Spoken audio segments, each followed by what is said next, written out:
Hello friend and अस्सलाम वालेकुम। Welcome to easy learning 700।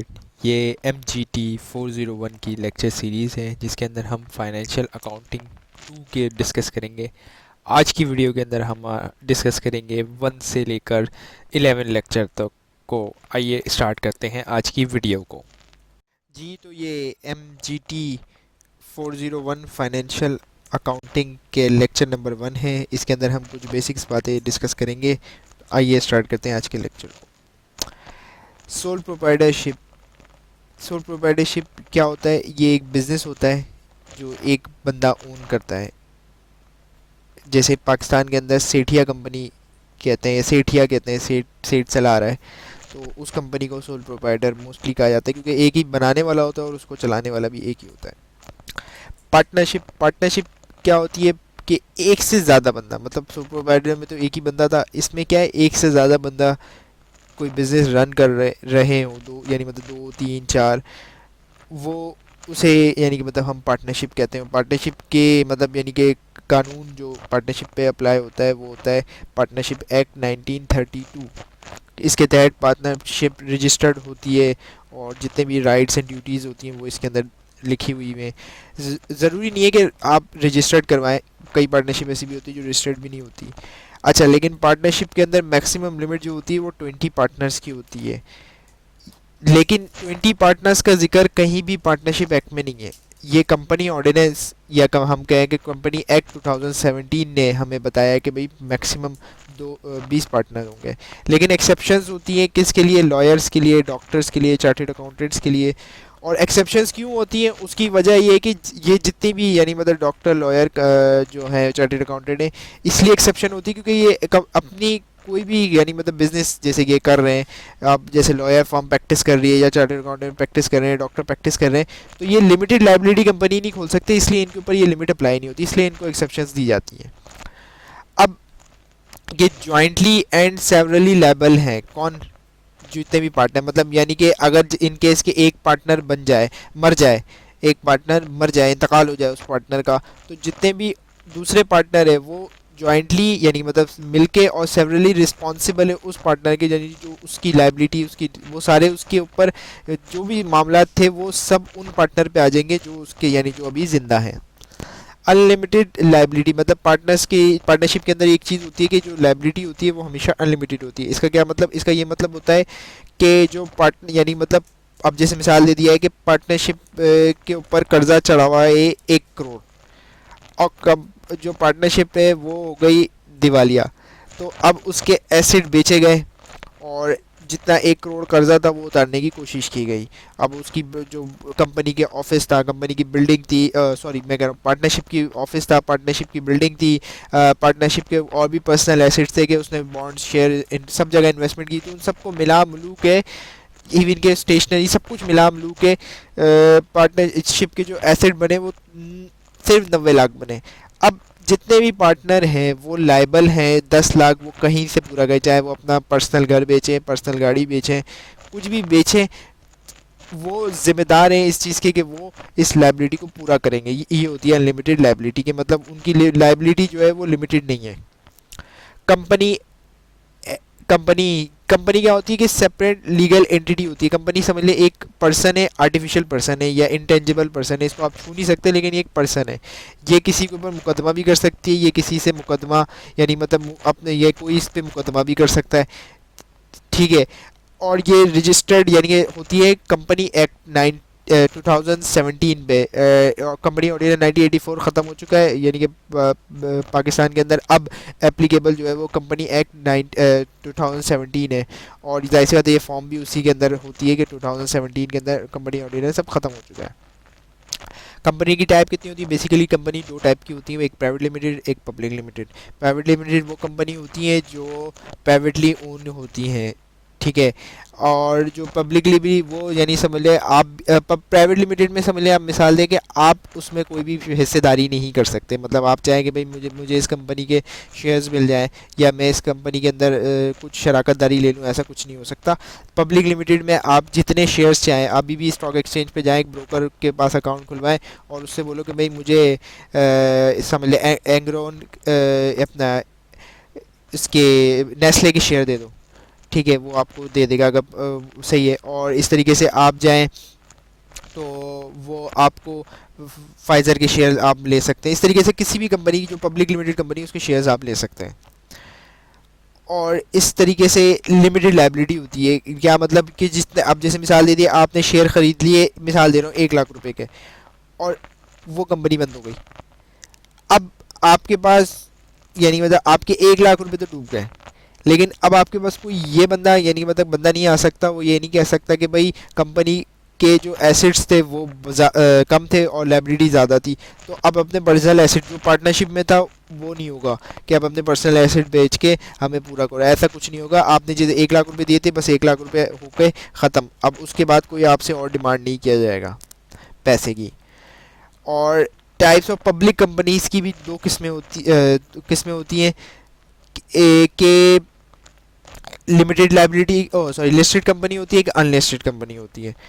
ठीक है, लिस्टेड कंपनी जो होती है वो मतलब स्टॉक एक्सचेंज पे लिस्टेड होती है, इसके स्टॉक्स ट्रेड्स होते हुए आप देख सकते हैं। और अनलिस्टेड कंपनी है, इसके भी शेयर्स मिलते हैं, लेकिन ये है कि वो लिस्टेड नहीं होती। सिंगल मेंबर कंपनी वो होती है जो एक ही यानी मतलब एक ही बंदा उसको ओन करता होती है। वो कंपनी है सेठिया टाइप ही होती है, लेकिन ये कि उसको सिंगल मेंबर ओन कर रहा होता है। Non government non profit organisation, तो ये नॉन एनजीओज होती हैं जैसे कि, और जो मतलब यानी कि नॉन प्रॉफिट के लिए काम कर रही होती हैं। ट्रस्ट है जैसे सलानी वेलफेयर ट्रस्ट है। सोसाइटी है मतलब जैसे कोई वेलफेयर सोसाइटी अगर खोली हुई है। फाउंडेशन है जैसे एक वर्चुअल यूनिवर्सिटी है, ये भी नॉन प्रॉफिट ऑर्गेनाइजेशन की कैटेगरी में आती है। जी, तो ये लेक्चर नंबर 2 है फाइनेंशियल अकाउंटिंग 2 का। आइए स्टार्ट करते हैं आज के लेक्चर को। कंपनी एक्ट हो चुका है 2017, ये मैं पिछले वीडियो के अंदर भी मैं बता चुका हूँ। खैर, तो इसके अंदर कितनी किस्म की कंपनीज होती है। बेसिकली कंपनी जो होती है वो मतलब लिमिटेड बाय शेयर्स होती है, लिमिटेड बाय गारंटी होती है, और अनलिमिटेड कंपनी होती है। एक एक करके हम इसको डिस्कस करेंगे अभी आगे।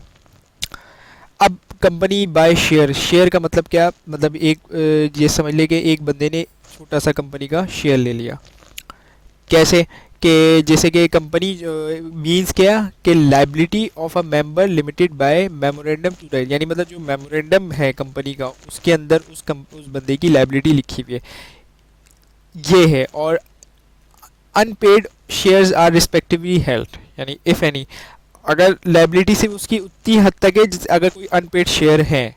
अनपेड शेयर का तो खैर कॉन्सेप्ट पाकिस्तान से ख़त्म हो चुका है, लेकिन उतनी है। और गारंटी लिमिटेड क्या होती है कंपनी, गारंटी लिमिटेड वो कंपनी होती है कि मतलब जो मेंबर है उसने कहा कि जब कंपनी बंद होगी तो मेरा शेयर तो होगा, जो शेयर तो जाएगा ही जाएगा, लेकिन मैं गारंटी देता हूँ कि समझ लें आप, मैं एक हद तक यानी मतलब गारंटी देता हूँ कि 1 लाख रुपए में और दूंगा अगर कंपनी बंद हो गई। मेरे शेयर तो खैर गए, यानी मतलब मेरे शेयर तो खैर गए, लेकिन ये कि मैं इस चीज़ की भी गारंटी देता हूँ मैं शेयर से भी ज़्यादा उसके जो लिमिटेड जो शेयर बाय कंपनी थी उसके अंदर सिर्फ जो शेयर गए तो गए, लेकिन इसके अंदर ये होता है कि लिमिट यानी कि शेयर से भी ज़्यादा मैं पैसे दूंगा अगर वाइंडिंग अप होती है कंपनी, ये होता है। और लोग कहेंगे कि भाई गारंटी लिमिटेड कंपनी कोई बनाता है, तो कई जगहों पे गवर्नमेंट की रिस्ट्रिक्शन भी होती है कि आपको लिमिटेड लाइबिलिटी कंपनी अलाउ नहीं करती। वो जो गारंटी लिमिटेड है उस पर भी गवर्नमेंट कहती है कि भाई आप गारंटी लिमिटेड ही बना सकते हैं। और टाइप ऑफ कंपनी जो लिमिटेड बाय शेयर्स है, जिसके अंदर प्राइवेट लिमिटेड है, सिंगल मेंबर कंपनी है, पब्लिक है, अनलिस्टेड है, अनलिस्टेड है, हम पिछली वीडियो के अंदर डिस्कस कर चुके हैं। अब फॉर्मेशन, अब एक सवाल उठता है कि कंपनी को बनाए कैसे। तो कंपनी को 3 से ज़्यादा लॉफुल पर्सन हो, यानी मतलब ये ना हो कि वो बाय लॉ एलिजिबल ना हो, ठीक है, वो सब्सक्राइब करें यानी कि अंदर नेम मेमोरेंडम ऑफ एसोसिएट में, और with the requirement of this act, यानी कि जो एक्ट है 2017 का उसके लिए रजिस्टर्ड हो, और फिर उसके बाद जाके रिस्पेक्टिव रजिस्ट्रेशन करवाएं, और फिर फॉर अ पब्लिक और any or more person associate with like to him to be forming a, मतलब क्या, इसका मतलब ये है कि एक तो लॉफुल पर्सन होने चाहिए और वो रजिस्टर्ड मेमोरेंडम यानी मतलब अपना नाम लिखवाएं मेमोरेंडम के अंदर, ठीक है। और फिर उसके बाद है कि वो कौन सी यानी मतलब कोई भी यानी मतलब वो कौन सी कंपनी बनाना चाहते हैं ये ध्यान में रखें कि पब्लिक, प्राइवेट, लिस्टेड, अनलिस्टेड, और फिर उसके बाद जाके वो यानी मतलब रजिस्टर्ड अपनी कंपनी करवाएं। अभी हम देखेंगे किस तरीके से और डिटेल में देखेंगे इसको।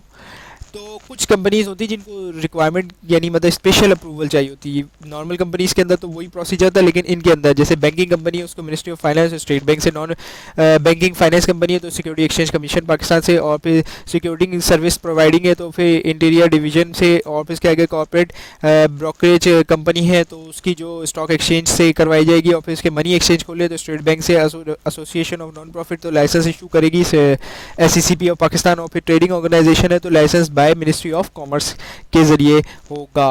ये सारी कंपनी की रिक्वायरमेंट स्पेशल केस है। अब मेमोरेंडम क्या होता है, पिछले हमने पढ़ा ना मेमोरेंडम में रजिस्टर करवाएं, तो मेमोरेंडम क्या होता है? मेमोरेंडम है एग्रीमेंट है किसके बीच? पर्सन फॉर्मिंग अ कंपनी, जो कंपनी बना रहा है, प्रोमोटर और शेयर होल्डर। प्रोमोटर और शेयर होल्डर एक ही समझ ले होते हैं। In the basic of document of the business carrying with limited defined by the document, यानी मतलब बता दी कंपनी बता, यानी मतलब इस डॉक्यूमेंट के अंदर समझ लें कंपनी की ब्रीफ होती है कि कंपनी क्या है, कौन कौन इसके प्रोमोटर है, कौन कौन इसके शेयर होल्डर, इसका नाम क्या होगा, इसकी यानी पूरी एक तफसीलात होती है। मेमोरेंडम के अंदर ये डॉक्यूमेंट होता है। जैसे कि इसके अंदर कॉमन कंटेंट जो होता है नेम ऑफ कंपनी के का, और फिर रजिस्ट्रेशन प्लेस है जहाँ पे यानी कि ऑफिस है, जैसे मिसाल दे दिया है कि इसका ऑफिस कराची में होगा, लाहौर में होगा, इस्लामाबाद या किसी और शहर में होगा। ऑब्जेक्ट क्या है, कंपनी किस मकसद के लिए खोली जा रही है, और फिर क्या है कि अगर कंपनी किसी और जगह भी ट्रेड यानी मतलब टेरिटोरी करनी चाह रही है या ऑपरेट करना चाह रही है तो वो भी बताई जाएगी।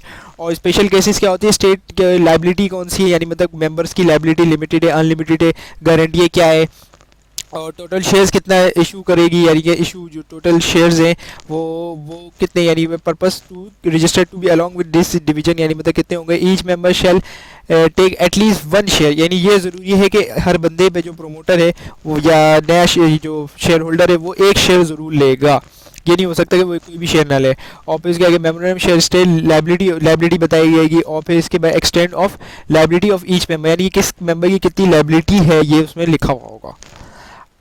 अब और भी यानी कि स्पेसिफिक होते हैं जो सेक्शन 17 के अंदर डिफाइन किए गए। इन केस ऑफ कंपनी है शेयर्स तो total capital with capital propose to be register along with the division, मतलब कभी कभार ऐसा होता है कि कंपनी के अंदर कई डिवीजन होते हैं शेयर्स के अंदर भी, कि मतलब जनरल और स्पेसिफिक शेयर्स होते हैं, यानी उसके अंदर डिवीजन होते हैं तो वो भी उसके अंदर बताया जाएगा। ईच मेंबर एक एटलीस्ट एक तो शेयर लेगा। नंबर ऑफ शेयर टेकन वो मेंशन होगा कि किसने कितने शेयर लिए, जैसे मिसाल दे दिया है मिस्टर ए ने 10 शेयर लिए, मिस्टर बी ने 100 शेयर लिए, मिस्टर सी ने 5 शेयर लिए, मिस्टर डी ने सिर्फ 1 शेयर लिया, तो वो मेंशन होगा मेमोरेंडम के अंदर। आर्टिकल ऑफ एसोसिएशन क्या है कि जनरल रूल है किसके बिजनेस करने के। Standard are available in first schedule of company act और कंपनी एक्ट 2017 में, इसलिए कह रहा हूँ क्योंकि उसमें ऑर्डिनेंस लिखा हुआ है, लेकिन ये कि उसके अंदर फर्स्ट शेड्यूल या अब इसके अंदर मर्जी होती है जो बंदे हैं कि वो फर्स्ट शेड्यूल ले लें या तो वो अपना खुद से बना लें draft article of association. Memorandum में भी यही है कि आर्टिकल ऑफ मेमोरेंडम और आर्टिकल के अंदर दोनों के अंदर है, या तो आप खुद से अपना आर्टिकल ऑफ मेमोरेंडम बना लें या फिर ऐसा करें कि जो कंपनी एक्ट ने दिए हुए आपको 2017 ने, या तो आप वो प्री डिफाइन यानी जो उसके अंदर चीज़ें लिखी वो आप एज इट इज़ कॉपी करके अपना मेमोरेंडम और आर्टिकल बना सकते हैं। अभी हम देखेंगे किस किस में कौन कौन से शेड्यूल्स हैं। तो इसके अंदर अब ये आ गया कि memorandum of association of the company limited by shares के लिए टेबल ए और फर्स्ट शेड्यूल का जो टेबल बी है, फर्स्ट शेड्यूल का जो टेबल बी है उसके अंदर है article of association company limited by shares के अंदर टेबल ए है, लेकिन फर्स्ट शेड्यूल है इसके अंदर बी था मेमोरेंडम के अंदर और आर्टिकल में ए हो गया। और memorandum and article of association of a company limited by guarantee not having share capital, तो उसका कौन सा है? टेबल सी है फर्स्ट शेड्यूल में, memorandum and article of association of a company limited by guarantee and having share capital, तो उसका table जो है वो डी है लेकिन फर्स्ट शेड्यूल है। अच्छा देख रहे कॉमन के फर्स्ट शेड्यूल कॉमन है, बस सिर्फ टेबल्स का फर्क आ रहा है। और फिर क्या है memorandum article of association of a unlimited company by a share, तो उसका टेबल जो है वो ई है फर्स्ट शेड्यूल का। अब स्टेप क्या है कि भाई पहले तो हम नाम अप्रूव, सबसे पहले हम नाम तजवीज़ करते हैं कि भाई ये नाम हमने SECP को हमने नाम सेलेक्ट कर लिया और SECP को भेज दिया कि ये नाम की कंपनी कोई रजिस्टर्ड नहीं है। अब जैसे मिसाल दे कोई आप ऐसी कंपनी रजिस्टर्ड दोबारा नहीं करवा सकते जो पहले से रजिस्टर्ड हो, जैसे मिसाल दे दिया है कि यूनिलीवर, आप ऐसा नहीं कह सकते कि आप भाई आप अपनी यूनिलीवर प्राइवेट लिमिटेड आप अपनी कंपनी को ले, क्योंकि वो पहले से नाम टेक किया हुआ है, या नेस्ले पाकिस्तान है कुछ भी है तो ऐसा नाम, या पेप्सी है कुछ भी ऐसा का नाम नहीं ले सकते। अच्छा जब नाम आपका अप्रूव हो गया तो फिर आपने प्रिपेयर मेमोरेंडम, अब मेमोरेंडम की मर्जी है कि आप या तो वो शेड्यूल्स वाले ले लें या फिर आप अपना बना लें और अदर डॉक्यूमेंट्स उसके साथ हो। फिर उसके आगे file to the document SECP के पास जाएंगे। अब एसईसीपी ने रजिस्टर्ड कर दिया, सॉरी अपना अप्रूव कर दिए, तो फिर आपको सर्टिफिकेट ऑफ इनकॉर्पोरेशन का मतलब ये कि अब आपकी कंपनी रजिस्टर्ड हो चुकी है। एक छोटा सा सर्टिफिकेट आपको मिल जाएगा कंपनी होने का कि आपकी कंपनी रजिस्टर्ड हो चुकी है। अब इसके अंदर क्या है कि भाई जो स्टैट्यूटरी मीटिंग है, स्टैट्यूटरी मीटिंग वो होती है जो कंपनी की पूरी लाइफ में पहली दफ़ा होती है और वो आखिरी दफ़ा भी होती है। मतलब उसके बाद कभी भी स्टैट्यूटरी मीटिंग नहीं होती है। मतलब समझ लें ये वो मीटिंग होती है जिसके अंदर शेयर होल्डर और डायरेक्टर वगैरह मिलते हैं आपस के अंदर और गेट टुगेदर समझ ले होता है। मतलब एक फॉर्मल गेट टुगेदर होता है, ये नहीं कि अब चिल माहौल चल रहा होता है, ऐसा नहीं है। फॉर्मल होता है कि इसके अंदर बताया जाता है कि ये डायरेक्टर है, ये सीईओ है, ये सीएफओ है, इस तरीके से पूरी मैनेजमेंट हिरार्की इसके अंदर बताई जाती है। और ये समझ लें मिलने जुलने का माहौल होता है। इसके अंदर पता चलता है कि हाँ ये हमारी कंपनी का सीईओ है, ये शेयर होल्डर, ये सीएफओ है, इस तरीके से होता है। तो इसकी रिक्वायरमेंट होती है कि 3 से लेकर 6 महीने तक आपको ज़रूर स्टैट्यूटरी मीटिंग करवानी है। और ये ज़िंदगी में, कंपनी की ज़िंदगी में एक ही दफ़ा होती है बस। 21 डेज़ का नोटिस होगा, यानी मतलब एटलीस्ट आप किसी भी स्टैट्यूटरी मीटिंग कॉल करने वाले हैं तो सबसे 21 डेज़ पहले आप शेयर होल्डर्स को या मेंबर्स को आप बताएंगे। और एनुअल जनरल मीटिंग ये कंपनी की हर साल होती रहती है जब तक कंपनी चल रही है। तो इसकी जो पहली मीटिंग यानी मतलब स्टैट्यूटरी मीटिंग हो गई एक, और उसके बाद जो एनुअल मीटिंग होगी वो 18 महीनों के अंदर अंदर आपको करवानी है इनकॉर्पोरेशन के। और फिर उसके बाद की जितनी भी मीटिंग्स होंगी वो 4 महीने के अंदर करवानी पड़ेंगी आपको। फाइनेंशियल स्टेटमेंट मतलब दिसंबर खत्म हो गया तो जनवरी, फरवरी, मार्च, अप्रैल के अंदर आपको ज़रूर करवानी है। ठीक है, इस तरीके से गैप जो होगा statutory AGM should not be more than 15। जो अब जो मीटिंग्स हो रही है यानी मतलब एक तो फर्स्ट हो गई, फर्स्ट के बाद जितनी भी मीटिंग्स होंगी उनमें 15 महीने से ज़्यादा गैप नहीं कर सकते। ठीक है, और फिर इसके आगे 21 डे का इसके अंदर भी नोटिस भेजना पड़ता है कि मेंबर्स को 21 डे पहले इन्फॉर्म कराया गया। और फिर इसके आगे एक्स्ट्रा ऑर्डिनरी जनरल मीटिंग, ये वो मीटिंग होती है जो किसी स्पेशल केस के लिए या कोई एक स्पेशल इवेंट आ जाए उसके लिए की जाती है। जैसे मिसाल दे दी है कि कंपनी को कोई एक अचानक मेंबर्स की अप्रूवल की ज़रूरत पड़ गई। जैसे मिसाल दी है कंपनी बहुत समझ लिया कि एक प्लांट जो था कंपनी का वो आग लग गई और ख़त्म हो गया। अब कंपनी का बहुत ही एक्स्ट्रा ऑर्डिनरी कोई इवेंट हो गया तो उसके लिए ये मीटिंग कॉल की जाती है। और डायरेक्टर और शेयर होल्डर जिनके पास वोटिंग राइट है 10% या उससे ज़्यादा वो स्टैट्यूटरी मीटिंग कॉल कर सकते हैं। डेज उसके वही रहेंगे, 21 दिन पहले ही सब मेंबर्स को इन्फॉर्म करना पड़ेगा। और इसके अंदर रेजोल्यूशन होती है, 2 टाइप की रेजोल्यूशन होती है जिसके अंदर ऑर्डिनरी रेजोल्यूशन होती है और स्पेशल रेजोल्यूशन होती है। ऑर्डिनरी रेजोल्यूशन वो होती है जैसे कि आप डिविडेंड अप्रूव करवा रहे हैं और अपना फाइनेंशियल स्टेटमेंट अप्रूव करवा रहे हैं। स्पेशल इनसे हट के मतलब कोई ऐसा काम जो कंपनी नॉर्मल रूटीन में नहीं करती है या जो डायरेक्टर्स हैं वो नॉर्मल रूटीन में नहीं करती, वो सारे स्पेशल रेजोल्यूशन में आ जाते हैं। और मीटिंग्स ऑफ डायरेक्टर्स की जो मीटिंग होती है वो लिस्टेड कंपनी यानी कि मतलब जाहिर सी बात है जो मतलब यानी कि डायरेक्टर कंपनी जो listed company shall not be less than 1/3 of the member और 4। अब यानी कि मतलब जो लिस्टेड कंपनी है उसके ऊपर रिक्वायरमेंट है कि या तो 1/3 मेंबर्स हो या फिर दूसरा क्या हो कि 4 हो। जो भी इससे बड़ा हो नंबर वो है। और पब्लिक लिमिटेड कंपनीज के लिए एक और रिक्वायरमेंट है, वो तो लिस्टेड के लिए थी और लेकिन पब्लिक लिमिटेड कंपनी के लिए रह के एक दफ़ा क्वार्टर में ज़रूर डायरेक्टर मिलते रहे आपस के अंदर और मीटिंग करते हैं। ये डायरेक्टर की मीटिंग है, इसमें मेंबर कुछ नहीं करेंगे, मेंबर नहीं आएंगे, ये सिर्फ डायरेक्टर की मीटिंग है। डायरेक्टर का ज़रूरी है पब्लिक लिमिटेड कंपनीज के अंदर, ये सेक्शन 193 के अंदर लिखा हुआ है कंपनी एक्ट 2017। ये जो फाइनेंशियल अकाउंटिंग 2 के लेक्चर नंबर 3 है जिसके अंदर रिलेशनशिप बिटवीन कंपनीज पढ़ेंगे। आइए स्टार्ट करते हैं। कंट्रोल एंड इन्फ्लुएंस यानी मतलब कंट्रोल और इन्फ्लुएंस क्या होता है। मतलब कंट्रोल यानी कि अगर आपकी उसके साथ बिजनेस रिलेशनशिप है तो उसका आप पे कंट्रोल भी हो सकता है, इन्फ्लुएंस भी हो सकता है। और एक कंपनी जो है वो उस कंपनी के यानी कि दूसरी कंपनी के शेयर होल्डर यानी ये शेयर खरीद ले। और रिलेटेड पार्टी किसे कहते हैं कि मतलब रिलेटेड पार्टी 2 होती हैं, एसोसिएट और सब्सिडरी। अब रिलेटेड पार्टी ट्रांजैक्शन जो है वो फाइनेंशियल स्टेटमेंट डिस्क्लोज करना ज़रूरी होती है क्योंकि इसके अंदर बहुत चांसेस होते हैं फ्रॉड होने के, इसलिए फाइनेंशियल स्टेटमेंट में डिस्क्लोज करना ज़रूरी होती है रिलेटेड पार्टी। ये ऑडिट के टाइम पे आप काम आती है कि भाई रिलेटेड पार्टी से क्या काम लिया, क्या चीज़ें हुई। अब एसोसिएट कंपनी क्या होती है कि मतलब एसोसिएट कंपनी 2 और 2 से ज़्यादा यानी मतलब 2 कंपनी हूँ एसोसिएट आपस में या 2 से ज़्यादा हूँ, ठीक है। और इन ये जो 3 कंडीशंस दी हुई हैं इनको मीट कर जाएं। क्या कि एक बंदा एक कंपनी ओन करता है और वो दूसरी जगह पार्टनर हो या डायरेक्टर हो, मतलब अगर वो कंपनी है तो डायरेक्टर हो, पार्टनरशिप है तो वो पार्टनर हो, या फिर एक कंपनी एक बंदा जो है वो 10% होल्डिंग रखता हो दूसरी कंपनी की, 10 या उससे ज़्यादा, या बोथ ऑर्गेनाइजेशन में वो होल्डिंग रखता हो 10% की। और अगर बोथ कंपनी है या इंटरप्राइजेस है, ज़रूरी नहीं है कि ज़रूरी नहीं है कि मतलब एक कंपनी होना ज़रूरी है, लेकिन ये कि दूसरी कंपनी इंटरप्राइजेस भी हो सकती है कि कॉमन मैनेजमेंट के अंदर हो, और if one is subsidy of the other, मतलब यानी कि या तो वो उसकी सब्सिडी हो या फिर वो कॉमन मैनेजमेंट हो, यानी मतलब जैसे कि एक बंदा यानी कि मतलब मिस्टर ए जो है वो डायरेक्टर है एक XYZ कंपनी में, और मिस्टर जो ए है वो ही डायरेक्टर है ABC कंपनी में, ये होता है। अब इंटरनेशनल अकाउंटिंग स्टैंडर्ड IS 28 इसके बारे में क्या कहता है, enterprises in which the investor is significant influence in neither it a subsidy और नॉइदर जॉइंट वेंचर, मतलब क्या एक सिग्निफिकेंट इन्फ्लुएंस होगा, यानी एक बहुत सिग्निफिकेंट इन्फ्लुएंस होगा, लेकिन वो सब्सिडी भी नहीं होगी और जॉइंट वेंचर भी नहीं होगा। और सिग्निफिकेंट इन्फ्लुएंस क्या होता है कि एबिलिटी है, पार्टिसिपेट है, बट कंट्रोल नहीं कर सकता फाइनेंशियल और management affair of the enterprises, यानी कि मतलब यानी कि सिग्निफिकेंट इन्फ्लुएंस का मतलब ये है कि उसके पास एबिलिटी है कि पार्टिसिपेट तो कर सकता है वो, लेकिन इन्फ्लुएंस नहीं कर सकता फाइनेंशियल मैनेजमेंट डिसीजन। और फिर इसके बाद कि IS 28 और क्या कहता है, extending of significant influence usually क्या है, वन और मोर, क्या मतलब repetition of one board of director equivalent going governor by the investee, यानी मतलब क्या रिप्रेजेंटेशन है बोर्ड ऑफ डायरेक्टर्स की और equivalent governing body of the investee, यानी मतलब उसके अंदर भी जो इन्वेस्टी है उसके अंदर भी हो, या पार्टिसिपेट करे पॉलिसी मेकिंग के अंदर।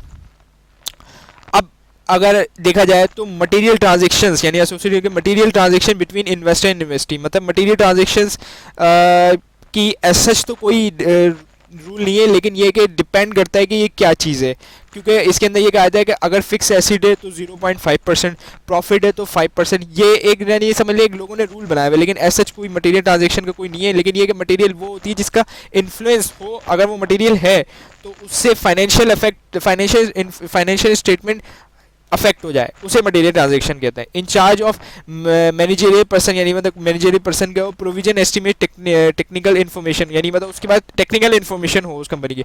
एसोसिएट अंडरटेक्स क्या हो गए, 10% होल्डिंग होगी, और नॉमिनेशन कर सकता है, बोर्ड ऑफ डायरेक्टर हो सकता है, कॉमन डायरेक्टरशिप हो सकती है, सिग्निफिकेंट पॉलिसी मेकिंग कर सकता है, और पर्सनल, यानी मतलब कि ये सारी चीज़ें जो है वो अंडरटेकिंग होगी एसोसिएट में।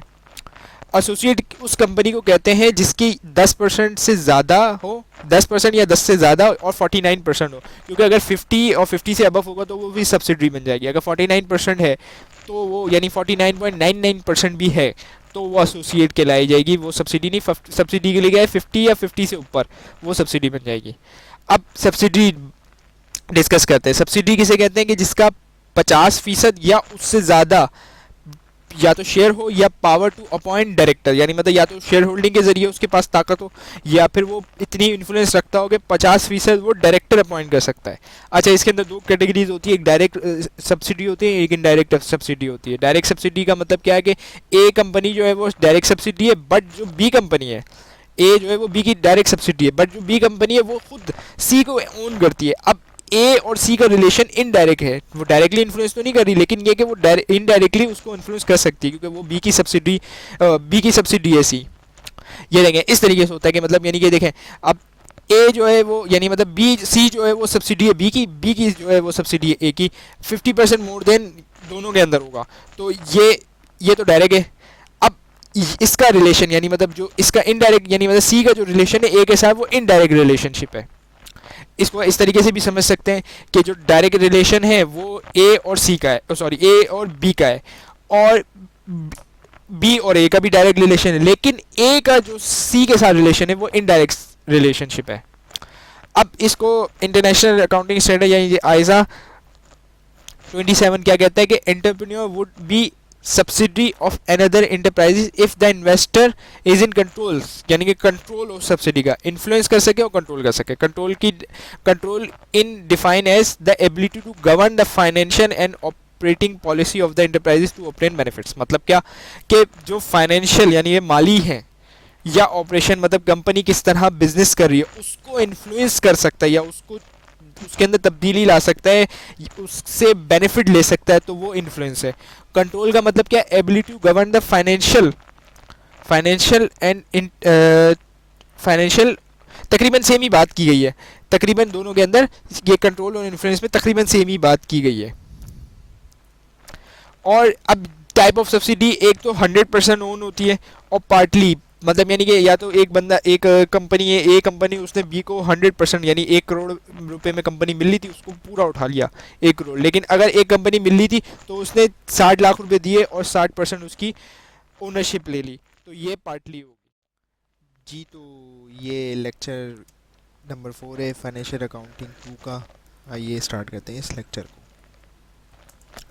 इसके अंदर प्रिपरेशन एंड प्रेजेंटेशन यानी फाइनेंशियल स्टेटमेंट किस तरह तैयार किया जाए और उसकी जो यानी मतलब प्रेजेंटेशन हो वो क्या की जाए।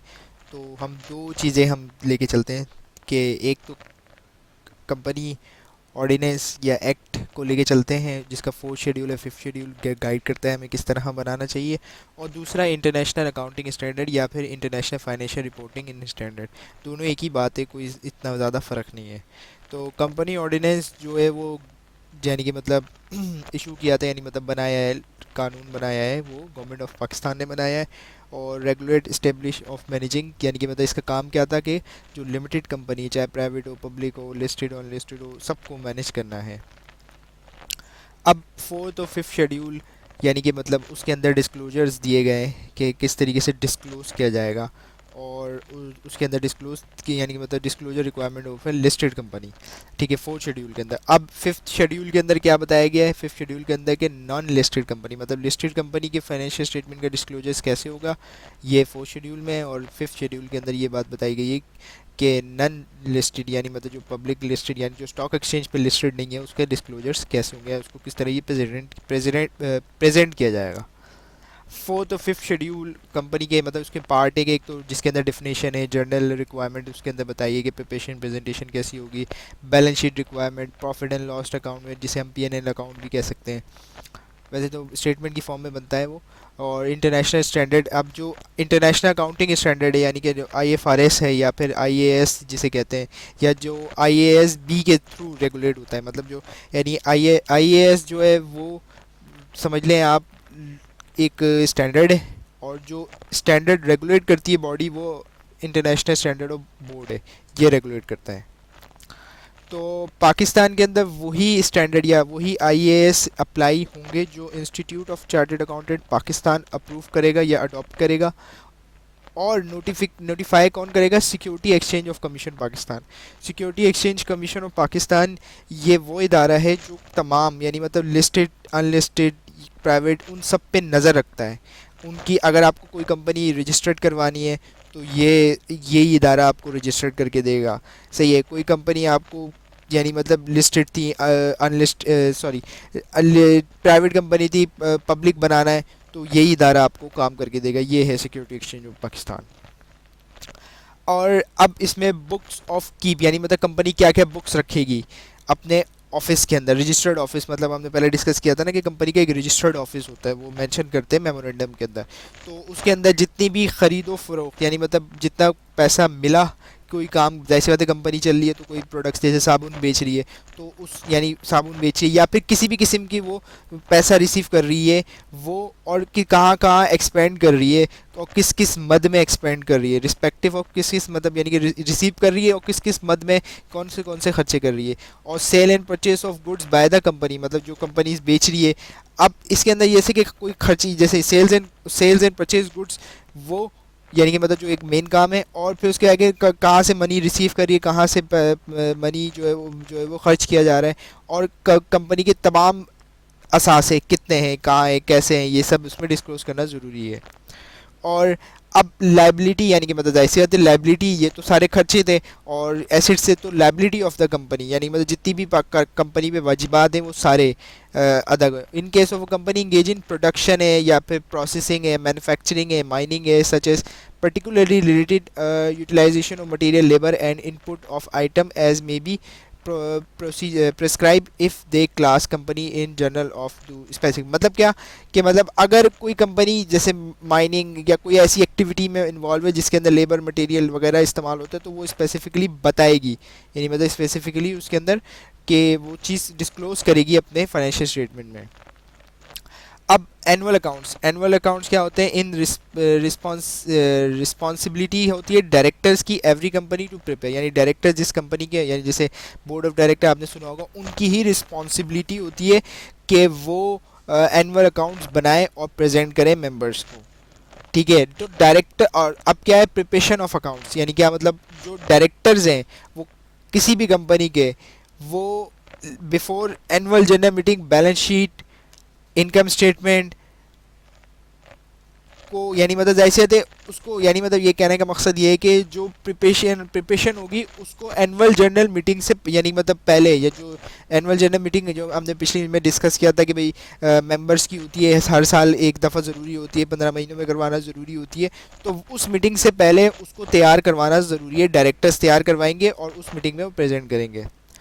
अब क्या है, first accounts of the company will be, अच्छा वही बात है कि जो पहली हमने पिछले ही उस लेक्चर के अंदर देखा था कि जो कंपनी है उसे 18, यानी कि मतलब 18 महीनों के अंदर पहली एजीएम करवानी होती है, तो उसके जो अकाउंट्स है वो 18 महीने के होंगे, और फिर बाद के जो होंगे वो एनुअल वाइज होंगे, मतलब पहले के तो 18 महीने तक हो सकते हैं, उसमें कोई हर्ज नहीं है, लेकिन जो बाद के, यानी मतलब अब जो 18 महीने हो गए कंपनी, यानी मतलब नया साल आ गया तो अब वो 12 से 12 महीने, यानी कि ये नहीं हो सकता कि अब वो 18 महीने नहीं, ऐसा कुछ नहीं होगा। और फिर उसके बाद है कि एडिशनल क्या होगा लिस्टेड कंपनी के लिए कि वो क्वार्टरली प्रेजेंट या हाफ ईयरली भी प्रेजेंट करेगी, मतलब लिस्टेड कंपनी के लिए एक रिक्वायरमेंट इसमें एडिशन है, तमाम कंपनीज के लिए नहीं है, सिर्फ लिस्टेड कंपनी के, वो क्वार्टरली, यानी कि मतलब 4 क्वार्टर होते हैं उसमें क्वार्टरली प्रेजेंट करेगी और हाफ ईयरली भी अकाउंट्स प्रेजेंट करेगी। अब प्रेजेंटेशन ऑफ बैलेंस शीट, यानी बैलेंस शीट दिखती कैसी है, तो आइए देखते हैं। ये कुछ एक थोड़ा सा, यानी मतलब बताया गया है कि बैलेंस शीट ऐसे दिखती है कि सबसे पहले ऊपर आप कंपनी का नेम लिखेंगे, कौन सी कंपनी है, ये कब की बैलेंस शीट है, डेट लिखेंगे, फिर उसके बाद जाके अगर कंपनी पहली, यानी मतलब पहला अकाउंट्स बना रही है तो उसके अंदर सिर्फ एक ही ईयर आएगा, और अगर प्रीसीडिंग अकाउंट्स बना रही है तो तमाम, यानी मतलब प्रीसीडिंग अकाउंट बना रही है तो अब जितने भी अकाउंट्स बनेंगे उसमें पिछला ईयर आपको लाजमी देना है। ठीक है, तो ये पिछला अकाउंट दे दिया, उसके अंदर अब हमने ये बता दिया कि भाई रुपीज़ इन थाउजेंड्स के अंदर वैल्यूज़ चलनी है, कि जो नीचे की वैल्यू है एसिड है, एसिड के अंदर नॉन करंट एसिड है, और फिर उसके जाके करंट एसिड है। अभी हम एसिड और नॉन करंट एसिड्स को आगे आगे बारी बारी डिस्कस करेंगे। ये देखें, अब current assets, non current assets के अंदर फिक्स एसिड है, नोट है, नोट हम डिस्कस करेंगे अभी, नोट पे अभी छोड़ दें। तो आपके पास पिछले साल फिक्स एसिड इतने थे, इस साल कम हो गए, कोई भी रीज़न हो सकती है, कैपिटल वर्क इन प्रोग्रेस था, पिछले साल कम था, इस साल बढ़ गया, तो इस तरीके से ये आपकी बैलेंस शीट का कुछ बेसिक सा स्ट्रक्चर है। ये करंट अकाउंट है कि स्टोर एंड स्पेयर्स है, trade in stock in trade है, ट्रेड डेटर्स है, और एडवांस डिपॉजिट, इस तरीके से सारे जो है वो कैश इन बैंक तक है। ये एक स्टैंडर्ड फॉर्म में बने हुए हैं अकाउंट्स। अच्छा, इसके अंदर वही जो मैंने आपको पहले बताई कि भाई सबसे पहले नाम आएगा कंपनी का, फिर उसके बाद जाके डेट आएगी कि कब ड्रॉन हो रही है, और फिर करंट बैलेंस शीट प्रेजेंट हो रही है, और फिर उसके आगे रिपोर्ट, अगर पीरियड है if less than more 1 year, reporting period if it is less than और मोर देन 1 ईयर, यानी मतलब बताया जाएगा कि ये कितने अरसे की बैलेंस शीट है। अच्छा, वही एक्सेप्शन है कि अगर पहला फाइनेंशियल स्टेटमेंट बना हुआ है तो उसके अंदर कोई मसला नहीं, लेकिन अगर दूसरा है, यानी दूसरा तीसरा, तो उसके अंदर प्रीसीडिंग का जो पिछला था उसको ज़रूर है लिखना पड़ेगा आपको। ये आपका क्लॉज 6 पार्ट 1 जो है वो बोल रहा है 4th शेड्यूल का, कि ये ज़रूरी है कि अब जितने भी, यानी मतलब 1 साल के बाद जितने भी फाइनेंशियल स्टेटमेंट बनेंगे सब में प्रीवियस ईयर की लिखनी पड़ेगी आपको, कि ये पिछले फिगर्स थे ये। अब इसके अंदर ये एसेट साइड तो हमने देख ली थी, ये आपकी लायबिलिटी साइड है जिसके अंदर कैपिटल है, और फिर अक्यूमुलेटेड प्रॉफिट है, यानी समझ लें आप रिटेन अर्निंग्स के समझ लें, और फिर उसके बाद जाके लॉन्ग टर्म है तो डेफर टैक्स है, डेफर टैक्स वो टैक्स होता है जो अभी हमें देना नहीं होता, उसके लिए हम उसको डेफर करते हैं, और ऑब्लिगेशन है। ये इस तरीके से ये इसकी समझ लें आप, इसकी छोटी सी समरी है लायबिलिटी साइड की। फिर शॉर्ट टर्म फाइनेंस है, अगर इसमें नहीं था, पिछले साल था नहीं था, तो आप उसमें सिर्फ एक खाली गैप छोड़ देंगे। इस तरीके से इसमें भी करंट मेच्योरिटी ऑफ ऑब्लिगेशंस है, वो पिछले साल था इस साल नहीं है, तो इस तरीके से काम करेंगे। अब देखें इसके अंदर ये है कि अंडर लीज फाइनेंसिंग एक स्टैंडर्ड चल रहा है, तो पिछले साल नहीं था, इस साल भी नहीं है, लेकिन स्टैंडर्ड फॉर्म में अगर आप लिख रहे हैं तो उसको आप मेंशन कर देंगे। ना भी मेंशन करें तो कोई इतना बड़ा इशू नहीं है, लेकिन ये कि स्टैंडर्ड फॉर्म में लग रहा है तो उन्होंने मेंशन कर दिया। कोई वैसे अगर ना भी मेंशन करे तो कोई इतना बड़ा इशू नहीं है। ये आप अलग अलग फॉर्म में देख सकते हैं कि उसी यानी को तोड़ दिया कि एसेट साइड ऐसी है, उसके अंदर लॉन्ग टर्म लाइबिलिटी भी आ गई, और ये देखें शॉर्ट टर्म लाइबिलिटी भी आ गई। इस तरीके से ये बैलेंस शीट बनती है। डिविडेंड पेबल जो होता है, करंट ईयर का डिविडेंड हमेशा नेक्स्ट ईयर पे किया जाता है, इसलिए पेबल आता है डिविडेंड के अंदर। और अब ये कि कंपनी ऑर्डिनेंस इसको कहता है कि जो plant fix asset company ordinance कहता है, और आईएएस क्या कहते हैं, प्रॉपर्टी प्लान एंड इक्विपमेंट। और इंटेंजिबल एसेट्स के बारे में कंपनी ऑर्डिनेंस खामोश है। लॉन्ग टर्म इन्वेस्टमेंट को इन्वेस्टमेंट इन एसोसिएट कहता है, वो long term investment long term loan and advance कहता है, वो अदर फाइनेंस कहता है। और लॉन्ग टर्म डिपॉजिट है, इसके अंदर कॉस्ट और डेफर, ये इसके अंदर का आईएएस साइलेंट है। और अब fix asset other than investment shall be distinguish between tangible intangible. मतलब क्या कि जो फिक्स एसेट है वो, अब ये ज़रूरी नहीं है कि हर एसेट जो है वो आपका टेंजिबल हो, इंटेंजिबल एसेट्स भी होते हैं, तो उनको डिस्टिंग्विश करना ज़रूरी है। जिसके अंदर जैसे टेंजिबल है, लैंड है, बिल्डिंग है, प्लांट है, प्रॉपर्टी है, फर्नीचर है, व्हीकल है, वर्किंग प्रोग्रेस है, ये सब चीज़ें आपको अलग टेंजिबल में महसूस करनी है। गुडविल, पैटर्न, कॉपीराइट्स, ये सब चीज़ें आपको अलग उसमें मेंशन करनी है, ताकि क्लासिफिकेशन हो जाएगी ये प्रेजेंट है या फिर ये एक समझ ले कि ये आपका इंटेंजिबल एसेट है। ये इसकी यानी मतलब फिक्स एसिड की पूरी एक समझ ले एक डिस्क्लोजर आ गया, एक नोट आ गया कि इस तरीके से कि हमारे पास लैंड कितनी थी, हमारे पास इसके अंदर एडिशन कितना हुआ, डिलीशन यानी कि डिस्पोज कितना किया गया, और फिर एयर एंड पे हमारा यानी ओपनिंग बैलेंस ये था, इसका ओपनिंग क्लोजिंग की कोई इसमें एडिशन कुछ नहीं हुआ। अब इसके अंदर देख लेते हैं, इसके अंदर एडिशन हुआ था, और इसके अंदर एडिशन हुआ है, तो इसका ओपनिंग बैलेंस बढ़ गया। और फिर उसके बाद जाके अब एक्यूमुलेटेड डिप्रिसिएशन, तो डिप्रिसिएशन चार्ज की इस साल की और कम कर दिया, तो ये सब इसका पूरा एक डिस्क्लोजर बनाया जाता है, इस तरीके से डिस्क्लोजर दिया जाता है। और नोट समझ लें आप, डिस्क्लोजर के समझ लें, नोट समझ लें, वो जी वो है ये। और इसके अंदर फिक्स एसिड के अंदर अदर है, तो इसके अंदर क्या है कि ये वही है, उसी चीज़ को उन्होंने तोड़ के पेश करने की कोशिश की है। ये भी इसके अंदर यानी मतलब इसके अंदर जो है वो फिक्स एसिड के बारे में बता दिया गया, और ये इसकी डेप्रिसिएशन साइड इसकी बता दी गई। और ये व्हीकल वगैरह ये उसकी मतलब डिस्क्लोजर बता दिया गया कि भाई इस तरीके से ये प्रेजेंट होता है। और ये इसकी मतलब यानी कि एंड क्या इसका बता दिया गया। जी, तो ये लेक्चर नंबर 5 है, जिसके अंदर हम property plant and equipment basically I A 16 को डिस्कस करेंगे। आइए स्टार्ट करते हैं आज के लेक्चर को। आई ए 16 डील करता है प्रॉपर्टी प्लांट एंड इक्विपमेंट को, और इसके अंदर क्या होता है, रिपोर्टिंग होती है, क्लासिफिकेशन होती है, reporting of property planning fix asset as govern by. एक एक करके इसको डिस्कस करते हैं कि क्या होते हैं।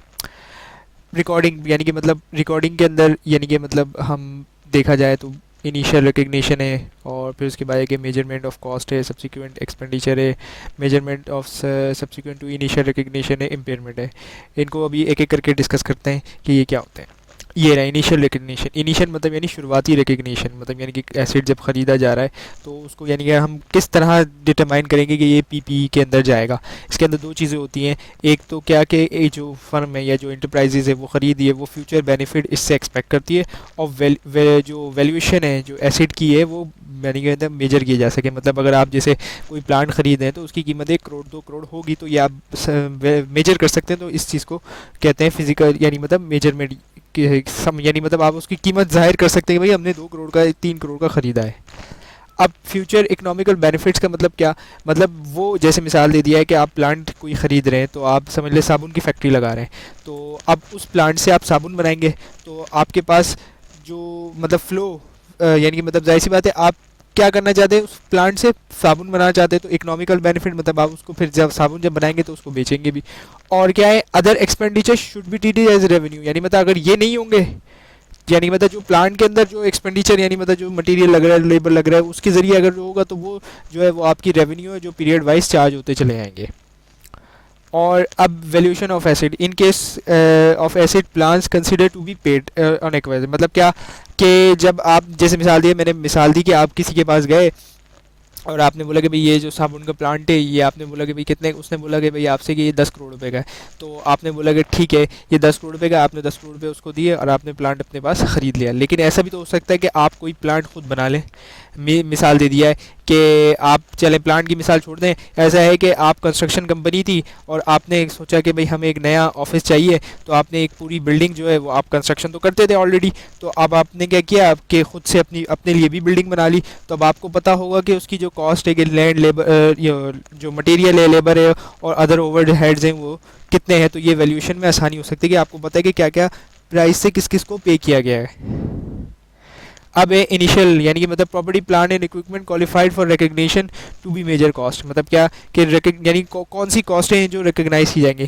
कंपोनेंट ऑफ कॉस्ट यानी कि कॉस्ट की property plant and equipment of equipment include all cost incur to bring the working condition, यानी कि मतलब क्या कि जैसे मिसाल दीजिए एक प्लांट आप जैसे वही साबुन की फैक्ट्री की मिसाल है कि वो प्लांट आप अपने पास लाएंगे और तो लाते के साथ ही स्टार्ट तो नहीं कर देंगे ना, उसको पहले इंस्टॉल करेंगे, उसकी एक जगह होगी, उसको बाकायदा प्रॉपर इंस्टॉल किया जाएगा, फिर उसके बाद जाके उसको मतलब वो बिजली के कनेक्शंस होंगे और यानी मतलब उसको वर्किंग कंडीशन में लाने के लिए जो जो कॉस्टें लग रही हैं, जैसे आपको कोई कनेक्शन करवाना है, कोई सप्लाई की उसका वेस्टेज निकलेगा वो जो है वो कहाँ जाएगा, इस तरीके से जो जो उसको वर्किंग कंडीशन में लाने के लिए जो कॉस्टें इनकर हो रही होती हैं वो कंपोनेंट यानी मतलब उसमें इंक्लूड होती हैं। और इवन कि ट्रांसपोर्ट कॉस्ट, अगर बहुत बड़ा कोई प्लांट है तो आप उसको ट्रांसपोर्ट लेके आ रहे हैं, तो ऐसा तो नहीं है कि आप गाड़ी में रख के ले आएंगे, जाहिर सी बात है उसके लिए ट्रक्स चाहिए, बहुत सारी चीज़ें चाहिए, तो हो सकता है कंपोनेंट्स की सूरत में भी आए वो कि मतलब पहले उसके कई कंपोनेंट्स आ जाए फिर बाद में इस तरीके से भी हो।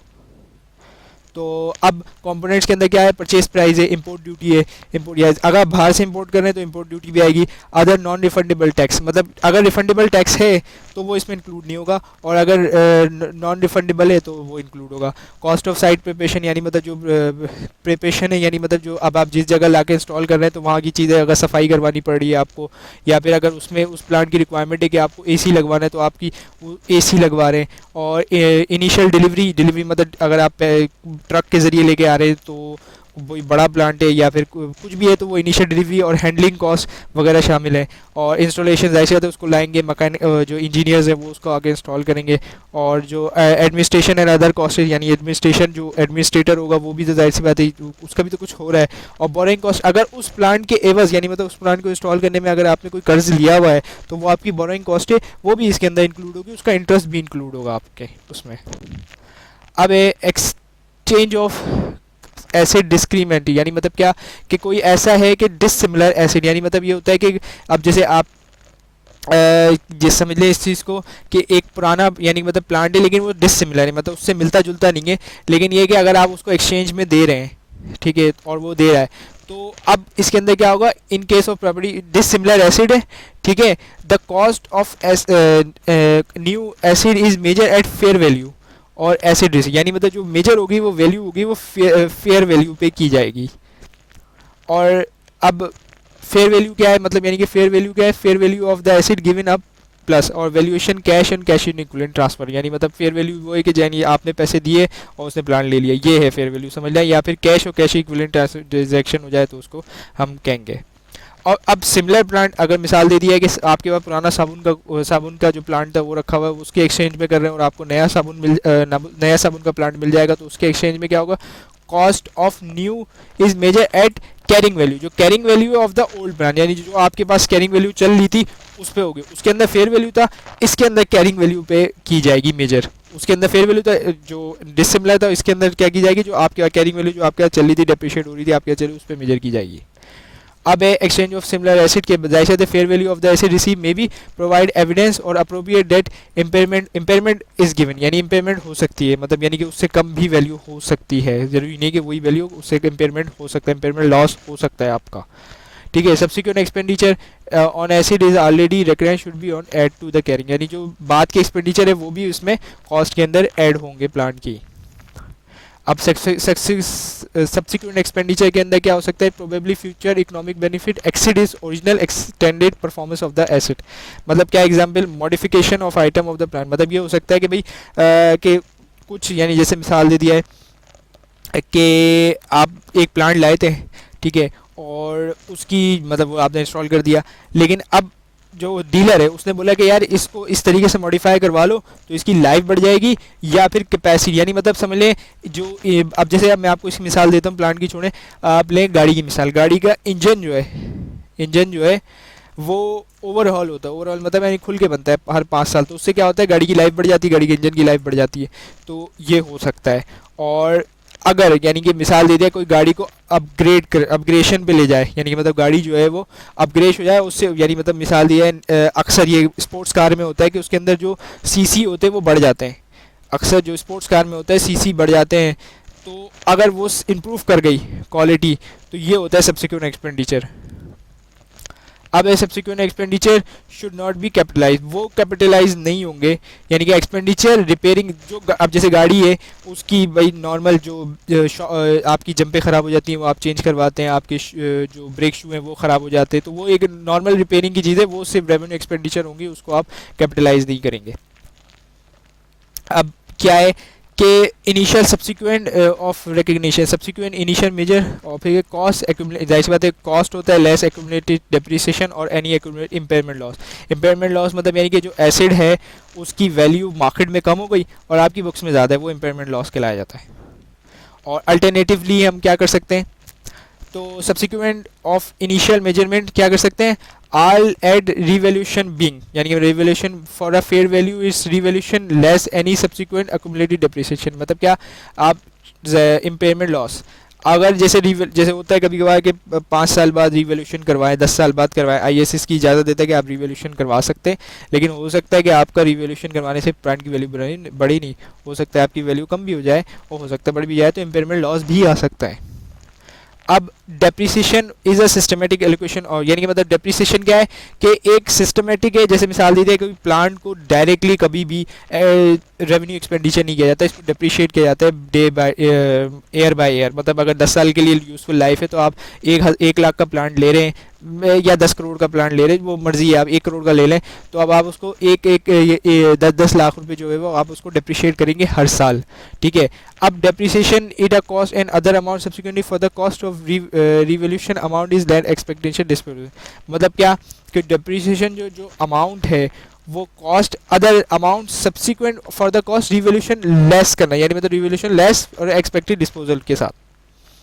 अब number of years over which the enterprise expected to be use, ये हम कर सकते हैं नंबर ऑफ प्रोडक्शन और similar unit expected to be obtain from it, यानी मतलब हम जाहिर सी बात है हमें एस्टिमेट करना पड़ता है कि भाई कितने साल ये कितने चलेगा, ये इसकी लाइफ क्या होगी। जी, तो ये लेक्चर नंबर 6 है फाइनेंशियल अकाउंटिंग 2 का, जिसके अंदर हम रेवोल्यूशन ऑफ एसेट के बारे में पढ़ेंगे। आइए स्टार्ट करते हैं आज के लेक्चर को। बेंचमार्क ट्रीटमेंट जो है, यानी मतलब एक बेंचमार्क जो सेट किया गया है वो रिवोल्यूशन नहीं है, ये ध्यान में रखें। वो क्या है कि कॉस्ट हो जो आपके पास कीमती इनिशियल रिकग्निशन जो आपने कॉस्ट की थी, एक्यूमुलेटेड डेप्रिसिएशन और एक्यूमुलेटेड इम्पेयरमेंट हो जाए, इम्पेयरमेंट हो जाए तो कोई मसला नहीं। अब ये है बेंचमार्क ट्रीटमेंट। अब सवाल उठता है कि इम्पेयरमेंट लॉस क्या होता है। इम्पेयरमेंट लॉस ये होता है कि जो आपकी कैरिंग वैल्यू है, मतलब डेप्रिसिएशन कॉस्ट माइनस डेप्रिसिएशन जो कैरिंग वैल्यू है, और उससे कम आ जाए मार्केट वैल्यू, यानी मतलब मार्केट के अंदर वही एसेट, जैसे मिसाल दिया आपकी कैरिंग वैल्यू 1 लाख रुपए है किसी भी एसेट की, और जो मार्केट के अंदर वैल्यू उसी एसेट की चल रही है, या उस एसेट को आप मार्केट में बेचने जाएँ जो आपके एसेट है तो वो 90,000 में जाएगा, तो अब आपका इम्पेयरमेंट लॉस 10,000 रुपये का आ गया, ये होता है। तो बैलेंस शीट के अंदर हम रिप्रेजेंट करते हैं कैरिंग वैल्यू, यानी मतलब बैलेंस शीट के अंदर हम ये रिप्रेजेंट करते हैं कि भाई हमें इम्पेयरमेंट लॉस हुआ है। अब स्टैंडर्ड, यानी मतलब स्टैंडर्ड अलाउ करता है अल्टरनेटिव ट्रीटमेंट मेथड को, रिवोल्यूशन मेथड को अलाउ करता है, रेकमेंड नहीं करता लेकिन अलाउ करता है कि आप रिवोल्यूशन मेथड जो है वो इस्तेमाल कर सकते हैं और इम्पेयरमेंट लॉस वगैरह बुक कर सकते हैं। अब पॉलिसी क्या होगी कि एक तरह के एसिड रीवैल्यू होंगे, मतलब ये कि अब ये नहीं कि आपके, जैसे मिसाल दे दिया आपके 5 गाड़ियाँ हैं, अब एक ही सिमिलर किसी का सिमिलर क्लास का एसिड है, 5 गाड़ियाँ हैं, तो सारी एक साथ ही रीवैल्यू होंगे, all acid of same class. ये नहीं कि एक, जैसे मिसाल दे दिया आपको पता चल गया कि भाई करोला की जो है वो तो प्राइस गिर गई, लेकिन आपके पास खड़ी हुई थी क्या स्पोर्टेज, उसकी प्राइस बढ़ गई, तो अब आप ये नहीं कर सकते कि जिसकी कम हो गई उसको छोड़ दें, जिसकी बढ़ गई आप वो करें, नहीं, अगर होंगे तो सारी रीवैल्यू होंगे और सारे ही नई उस पे जाएंगे। और only recognise supervision can be carry out, यानी सुपरविजन होना चाहिए। अब फ्रिक्वेंसी ऑफ रिवोल्यूशन कितना होना चाहिए, तो अलाउ है अल्टरनेटिव के एसिड रीवैल्यू होगा adopting revaluation model carrying regular intervals, मतलब यानी कि एक इंटरवल बना लें हम कि भाई 5 साल में हम रिवैल्यू करेंगे, 6 साल में, ये नहीं कि हर साल के साल आप रिवैल्यूशन कर रहे हैं, नहीं ऐसा नहीं होता है। डिपेंड करता है किसके अंदर, बहुत सारी चीज़ों पे डिपेंड करता है। डिपेंड किसके आता है कि एक तो मार्केट वैल्यू पे डिपेंड करता है, मार्केट रिसर्च पे भी डिपेंड करता है, और कई कंपनीज इंटरवल बना ली कि भाई हम अपना एसेट जो है वो हर 5 साल बाद करेंगे, 7 साल बाद करेंगे, 3 साल बाद करेंगे, 10 साल, वो डिपेंड करता है कि वैल्यू किस पे करना चाह रहे हैं। इस तरीके से अब रिवैल्यूशन कौन कर सकता है, कंडक्ट कौन कर सकता है, तो IAS 16, अकॉर्डिंग टू IAS 16, जो IAS 16 है वो ये कहता है कि प्रोफेशनल क्वालिफाइड वैल्यूअर हो। ये नहीं हो कि किसी भी आम बंदे से आप बंदे करवा लें और वो रिवैल्यू करके दे दें। मिसाल दे दिया गया कि गाड़ी को रिवैल्यू करना है तो एक मैकेनिक ही उसको बता सकता है कि भाई ये कितनी। ये नहीं कि अगर आप गाड़ी को रिवैल्यू करवा रहे हैं तो किसी डॉक्टर से रिवैल्यू करवा लें, ऐसा नहीं है। प्रोफेशनल होना चाहिए उसी, यानी मतलब ऐसे तो जो जिस चीज़ की रिवैल्यूशन करवा रहे हैं उसी से रिलेटेड हो। और कंपनी ऑर्डिनेंस का सेक्शन शेड्यूल 4 जो इसका रिवैल्यूशन पे करता है, तो इंडिपेंडेंट वैल्यूअर होना चाहिए। ये नहीं कि आप अपने ही बंदा, आपका ही मैकेनिक था, जैसे मिसाल दे दिया आपके मैकेनिक था, उसी से आपने अपनी रिवैल्यूशन करवा ली, वो तो आपको ऐसे थे पॉजिटिव ही रिपोर्ट देगा। तो इंडिपेंडेंट होना चाहिए। अच्छा, अफेक्ट क्या हो सकते हैं रिवैल्यूशन के? अफेक्ट दो हो सकते हैं सिर्फ, या तो वैल्यू बढ़ सकती है या घट सकती है, और शायद व नादिर यानी बहुत रेयर केस है कि वैल्यू सेम रहे, लेकिन ऐसा अमूमन होता नहीं है। वैल्यू बढ़ भी सकती है, वैल्यू कम भी हो सकती है।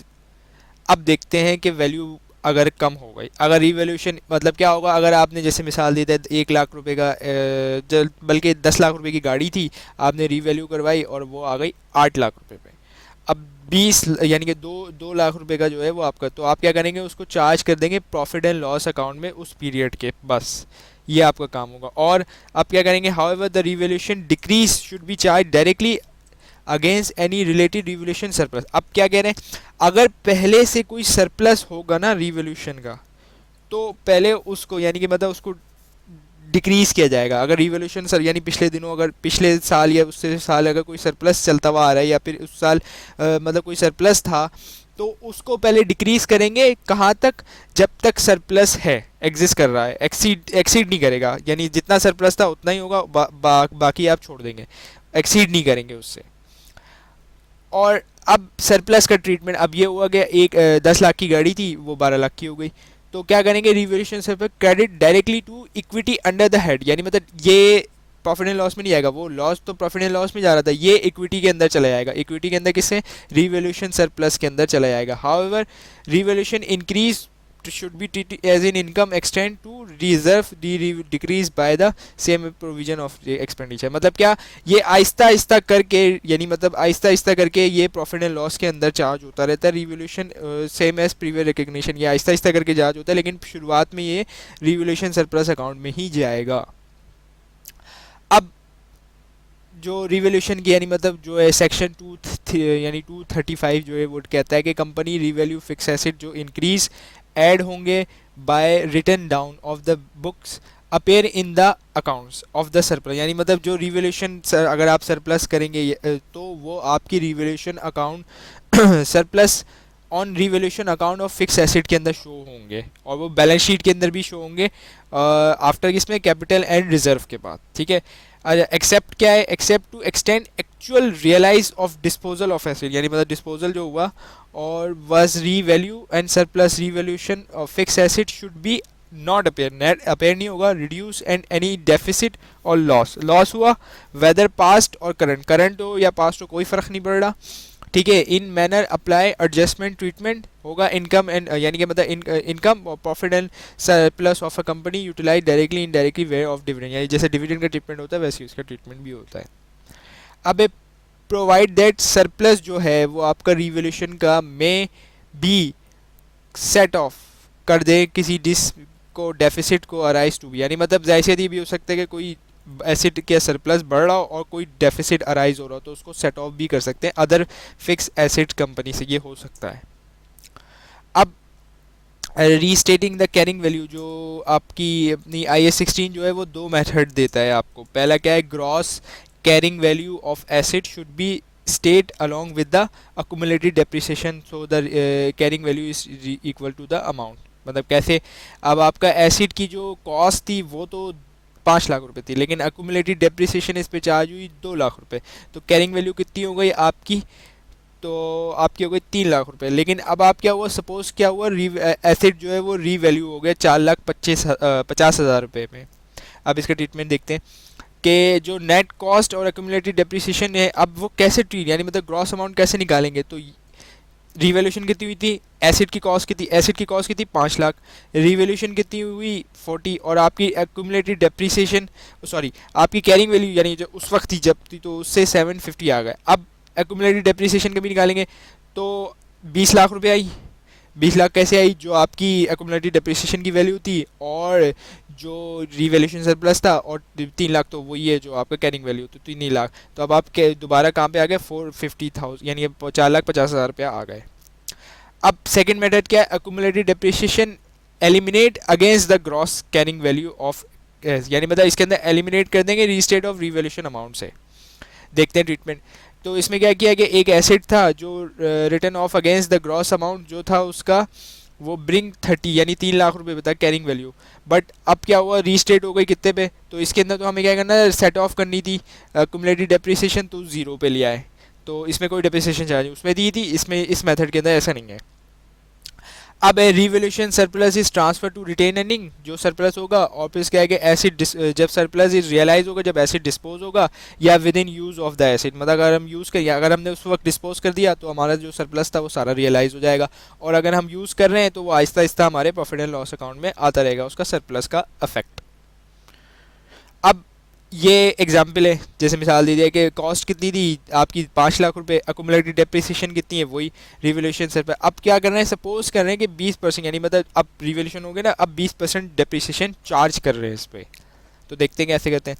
तो डेप्रिसिएशन चार्ज हुई, ओल्ड कितनी थी, वो थी 60,000, अब न्यू कितनी है 90,000। तो डिफरेंस जो है वो 3,000 वो ट्रांसफर टू रिवैल्यूएशन सर पे टू रिटेन अर्निंग, ऐसा था क्योंकि डेप्रिसिएशन इससे बढ़ गई। तो अब ये जो सरप्लस है ना, ये ट्रांसफ़र होगा रिटेन अर्निंग में, ट्रांसफ़र हो जाएगा 30,000 रुपये, क्योंकि पहले की डेप्रिसिएशन 60,000 90,000 आ गई, अब इसकी डेप्रिसिएशन क्योंकि रिवैल्यूएशन हो गई ऐसे, तो 30% जो आपका वो ट्रांसफ़र हो जाएगा किसके अंदर, रिटेन अर्निंग के अंदर। जी, तो ये लेक्चर नंबर 7 है जिसके अंदर हम डिस्क्लोजर रिक्वायरमेंट फॉर पीपी या प्रॉपर्टी प्लांट एंड इक्विपमेंट पढ़ेंगे। आइए स्टार्ट करते हैं। डिस्क्लोजर रिक्वायरमेंट क्या होती है, यानी कि मतलब मेजर है basic use to determine the gross carrying value, यानी मतलब जितनी भी कैरिंग वैल्यू आपकी शो हो रही है उसको डिटरमाइन करती है। और अगर एक से ज़्यादा यानी कि मोर देन ज़्यादा बेसिक यूज़ हो कैरिंग वैल्यू, तो कैटेगरी ईच कैटेगरी में डिस्क्लोज किया जाएगा, मतलब लैंड अलग, प्रॉपर्टी अलग, बिल्डिंग अलग, इस तरीके से डिस्क्लोज किया जाएगा। टेंजिबल फिक्स एसेट जो होते हैं वो कॉस्ट माइनस एक्यूमुलेटेड डिप्रिसिएशन जो आपकी चल रही है, एक्सेप्ट किसके अंदर एक्यूमुलेटेड डिप्रिसिएशन नहीं आएगी, लैंड और कैपिटल वर्क इन प्रोग्रेस के अंदर डिप्रिसिएशन नहीं आएगी। अब दो मेथड होते हैं, ये तो आपको पता होगा कि स्ट्रेट लाइन और रिड्यूसिंग बैलेंस मेथड या वेटेड डाउन मेथड या डिमिनिशिंग बैलेंस मेथड इसको कहते हैं, और फिर यूजफुल लाइफ और डिप्रिसिएशन रेट होता है, ये सब उसके अंदर आता है। डिप्रिसिएशन के अंदर क्या है कि एक यानी मतलब depreciation operating fix assets provide straight line, अगर है तो स्ट्रेट लाइन, और रेट ऑफ डिप्रिसिएशन डिस्क्लोज करेंगे नोट 5 के अंदर, यानी कि नोट नंबर 5 के अंदर ये डिस्क्लोज होगा, और जिसके अंदर है कि इस तरीके से कि मतलब रिटर्न ऑफ हो जाएगा उसकी यूजफुल लाइफ ख़त्म होने के बाद। अच्छा, एक मंथ की डिप्रिसिएशन चार्ज होगी इन एडिशनल और नोट, यानी कि मतलब क्या कि जिस दिन आप एसेट ख़रीदेंगे चाहे वो 31 दिसंबर भी हो तब भी वो एक मंथ की डिप्रिसिएशन चार्ज होगी, और अगर इस 31 दिसंबर भी हो, और अगर फर्स्ट मतलब जनवरी को ही आपने एसेट बेच दिया तो उस मंथ डिप्रिसिएशन चार्ज नहीं होगी। अब क्या है कि भाई मेंटेनेंस जो नॉर्मली मेंटेनेंस वगैरह जो होती है वो हमेशा के हमेशा आपकी प्रॉफिट एंड लॉस में जाती है एक्सपेंडिचर, अगर वो कोई यानी मतलब रीन्यूअल और इम्प्रूवमेंट करता है तो वो जो है वो कैपिटलाइज होती है, लेकिन जो उसका गेन और लॉस, अच्छा कैपिटलाइज होती है, और जो गेन और लॉस होता है डिस्पोजल का वो सेल यानी कि मतलब कैरिंग वैल्यू में, तो आज विद कैरिंग वैल्यू इंक्लूड तो प्रॉफिट एंड लॉस में, यानी कि मतलब हम पहले इसके बारे में हम पढ़ चुके हैं कि डिस्पोजल की ट्रीटमेंट क्या होती है, और सेल प्रोसीजर और कैरिंग वैल्यू क्या करते हैं कि भाई जो लॉस होता है वो तो डायरेक्ट कर देते हैं, लेकिन जो प्रॉफिट होता है वो आहिस्ता आहिस्ता हम उसको मतलब यानी कि करते हैं। लेकिन यहाँ पे ये गेन और लॉस वाले गेन की बात नहीं, ये बेचने के गेन की बात हो रही है। ये रिवॉल्यूशन के गेन और लॉस की बात नहीं हो रही, गेन बेचने से, यानी कि डिस्पोजल जब हम कर रहे हैं तो सेल प्रोसीड तो कैरिंग वैल्यू देखेंगे और प्रॉफिट एंड लॉस अकाउंट में डायरेक्ट चार्ज कर देंगे। और रिकन्सिलेशन जो होती है वो कैरिंग वैल्यू के एट द बिगिनिंग और एंड, ये भी हम डिस्क्लोजर देखेंगे, एक पूरा प्रैक्टिकल देखेंगे कि किस तरीके से डिस्क्लोजर बनता है। कंपैरेटिव फिगर जो होती है वो रिक्वायर्ड नहीं होती इसके अंदर, रिकन्सिलेशन के अंदर। ये रहा एक डिस्क्लोजर की आपकी, जिसके अंदर देखें फ्री होल्ड, ये लैंड तो कभी डेप्रिशिएट होती नहीं, तो ये जो है वो हमेशा 2 साल का मतलब बनता है, यानी पिछले साल का क्या था, इस साल क्या है। एडिशन डिलीशन कुछ हुआ नहीं, तो ये ऐसी के ऐसी आ गया और आपकी रिटर्न डाउन वैल्यू ऐसे तो लैंड डिप्रिशिएट तो होनी नहीं है। अच्छा, इसके अंदर कॉस्ट शामिल है और इसके अंदर एक्यूमुलेटेड डिप्रिसिएशन। अब फैक्ट्री बिल्डिंग, इसके अंदर एडिशन था, ठीक है, और डिप्रिसिएशन भी पिछले साल की ये थी, इस साल की डिप्रिसिएशन चार्ज हुई और अब ये यहाँ पे आके, यानी मतलब ये जो वैल्यू थी आपकी हो गई, रिटर्न डाउन वैल्यू इसकी यहाँ पे हो गई। इसी तरीके से सब चलते जा रहे हैं चलते जा रहे हैं। ये एक डिस्क्लोजर थी, ठीक है। सब्जेक्ट और पे अगर कोई लीज पे ली भी है तो वो भी बताएंगे हम सारी चीज़ें, यानी मतलब जो जो एसेट्स हैं वो हम तमाम के तमाम फिक्स एसेट जो है वो हम तमाम के तमाम डिस्क्लोज करेंगे। और ये आपकी डिस्क्लोजर रिक्वायरमेंट है। अच्छा, इसके अंदर बता दिए कॉस्ट ऑफ सेल्स और फिर मार्केटिंग वगैरह ये सब, ये एक पूरी यानी मतलब एक समझ लो पूरा डिस्क्लोजर बता दिया जाता है शेयर होल्डर्स को।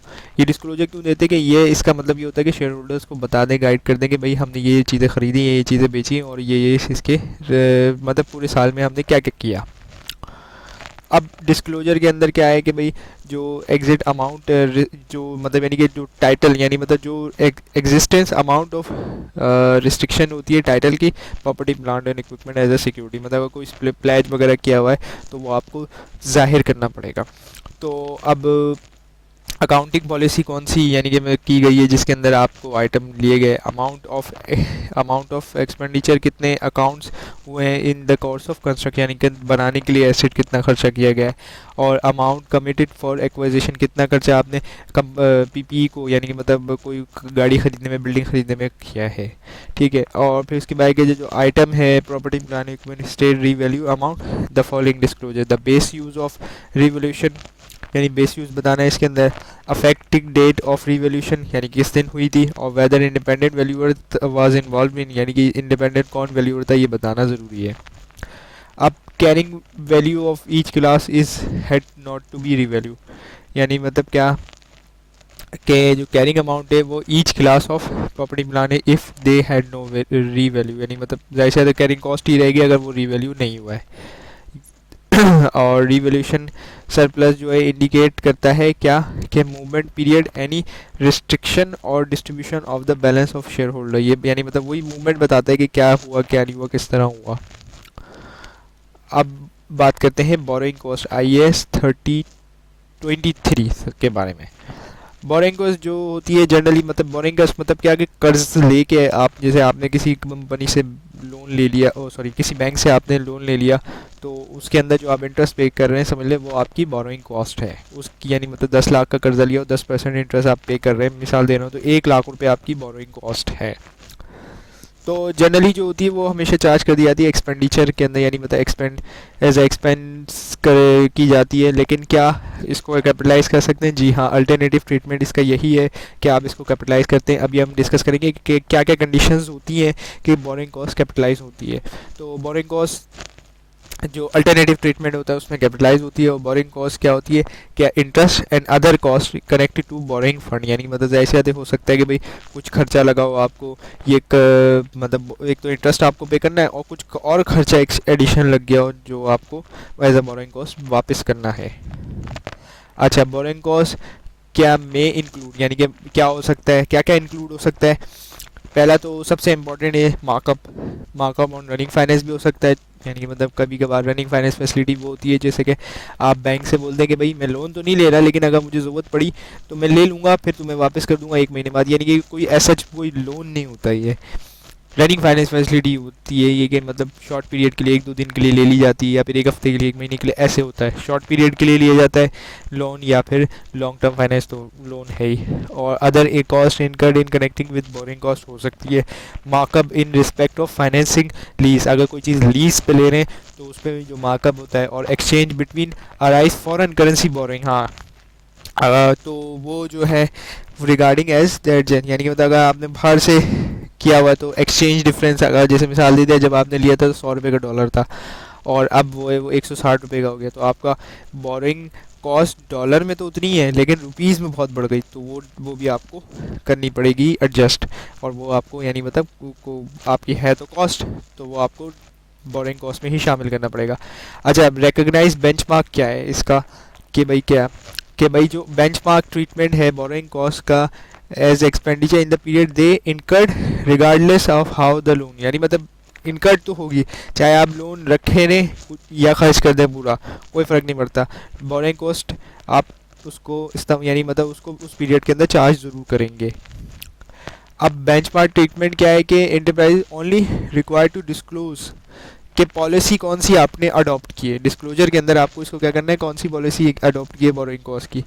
तो और फिर क्या है, कैपिटलाइजेशन ऑफ बोरिंग कॉस्ट के कब होगी कैपिटलाइज, अब सवाल उठता है कि कब होगी कैपिटलाइज। तो कैपिटलाइज के लिए आपके पास क्या क्या शराइतें जो आईएएस ने आपको बताई है कि बोरिंग कॉस्ट जो है वो directly attributable to the acquisition, construction, production और qualification of asset should be, यानी मतलब क्या ये अमल होंगे। एक्वाइजेशन यानी किसी समझ ले किसी बड़े प्लांट को आप ख़रीद रहे हैं जिसकी कीमत बहुत ज़्यादा है और आपके पास इतने फंड नहीं है, तो आपने उसको कर्ज यानी मतलब आधा अपना फंड डाला और आधा आपने कर्ज ले लिया या पूरा का पूरा कर्ज से ले लिया। कंस्ट्रक्शन, कोई बिल्डिंग बना रहे हैं आप, बहुत बड़ी बिल्डिंग बना रहे हैं और आपके इतने फैसिलिटीज़ नहीं है या इतने पैसे नहीं है, तो आपने उसको कर्ज लेके बना रहे हैं। या प्रोडक्शन, या कोई चीज़ आप प्रोड्यूस कर रहे हैं, अगर आप प्लांट ही प्रोड्यूस कर रहे हैं तो उसके लिए तो फिर qualification of asset should be capitalise, जो इस मद में जो कर्ज लिया गया है वो कैपिटलाइज होगा उसकी कॉस्ट में, जिस चीज़ के लिए जाए, वो एक्वाइजेशन हो, कंस्ट्रक्शन हो और प्रोडक्शन हो। अब qualification necessary taking substance period to get the ready instead use, यानी कि मतलब रेडी हो जाए इंस्टेड ऑफ यूज़ से कोई फ़र्क नहीं पड़ता लेकिन रेडी हो जाए। और borrowing cost eligible capital criteria क्या है, only those cost are eligible to capitalise would have been avoid if the expenditure is qualified asset has not been made, मतलब यानी कि अगर वो खर्चा नहीं हुआ था, यानी कि अगर उस खर्चे को हम नहीं करते तो वो बोरिंग कॉस्ट अगर नहीं अर्न करनी होगी, जाहिर सी बात है, तो वो अप्लाई, तो वो अब अगर खर्चा हो गया तो अब वो कैपिटलाइज ही होगी। और it may be easy identify that the cost if the fund specially borrow to the ऐसे, यानी अगर खुसूसी, यानी जैसे मैंने पहले मिसाल दी कि भाई आपने कोई प्लांट बाहर से मंगवाना है और आपके पास इतने फैसिलिटीज और इतने पैसे की नहीं है पैसे, तो अब स्पेशल बोरिंग आपने कर ली और आपने बैंक को बताया कि भाई फला प्लांट जो है वो मैं मंगवा रहा हूँ, इसके लिए मुझे पैसे चाहिए, तो ऐसा हो सकता है, तो वो तो उसकी कैपिटलाइज, ये तो आसानी से समझ में आ जाएगा, उसमें ही कैपिटलाइज होगी।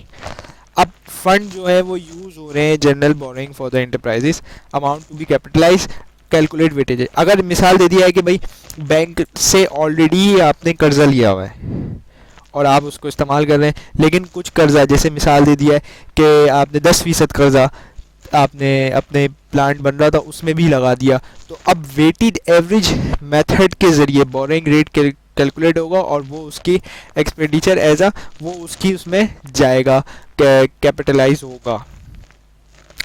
अब कैपिटलाइज शुड बी बीइंग क्या, expenditure on asset is being incurred, यानी मतलब एक्सपेंडिचर होना चाहिए, और borrowing cost is being incurred, borrowing cost भी होनी चाहिए, जाहिर सी बात एक्सपेंडिचर होगा फिर बोरिंग कॉस्ट, और activity that are necessary to prepare the asset for instant, मतलब यानी कि यूज़ इन प्रोग्रेस, मतलब यानी कि एक एक्टिविटी होनी चाहिए, ये नहीं हो कि बस आपने दिखा दिया कि भाई ये हम बनाएंगे, ऐसा नहीं है, एक्टिविटी ही होनी चाहिए, ज़रूरी होनी चाहिए इसमें एक्टिविटी, तब जाके वो बोरिंग कॉस्ट कैपिटलाइज होगी।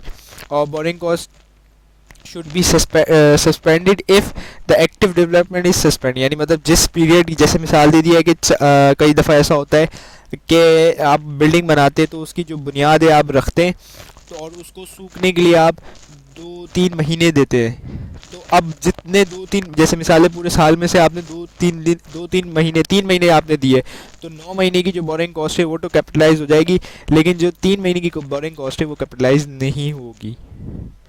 और capitalise of borrowing cost should be cease when जब सीज हो जाएगी when all the activity necessary for instant use to be sale as compare, यानी मतलब कंप्लीट हो जाएगा तो जितनी भी कैपिटलाइज थी वो सीज हो जाएगी, वो ख़त्म हो जाएगी, अब वो बोरिंग कॉस्ट नहीं रहेगी।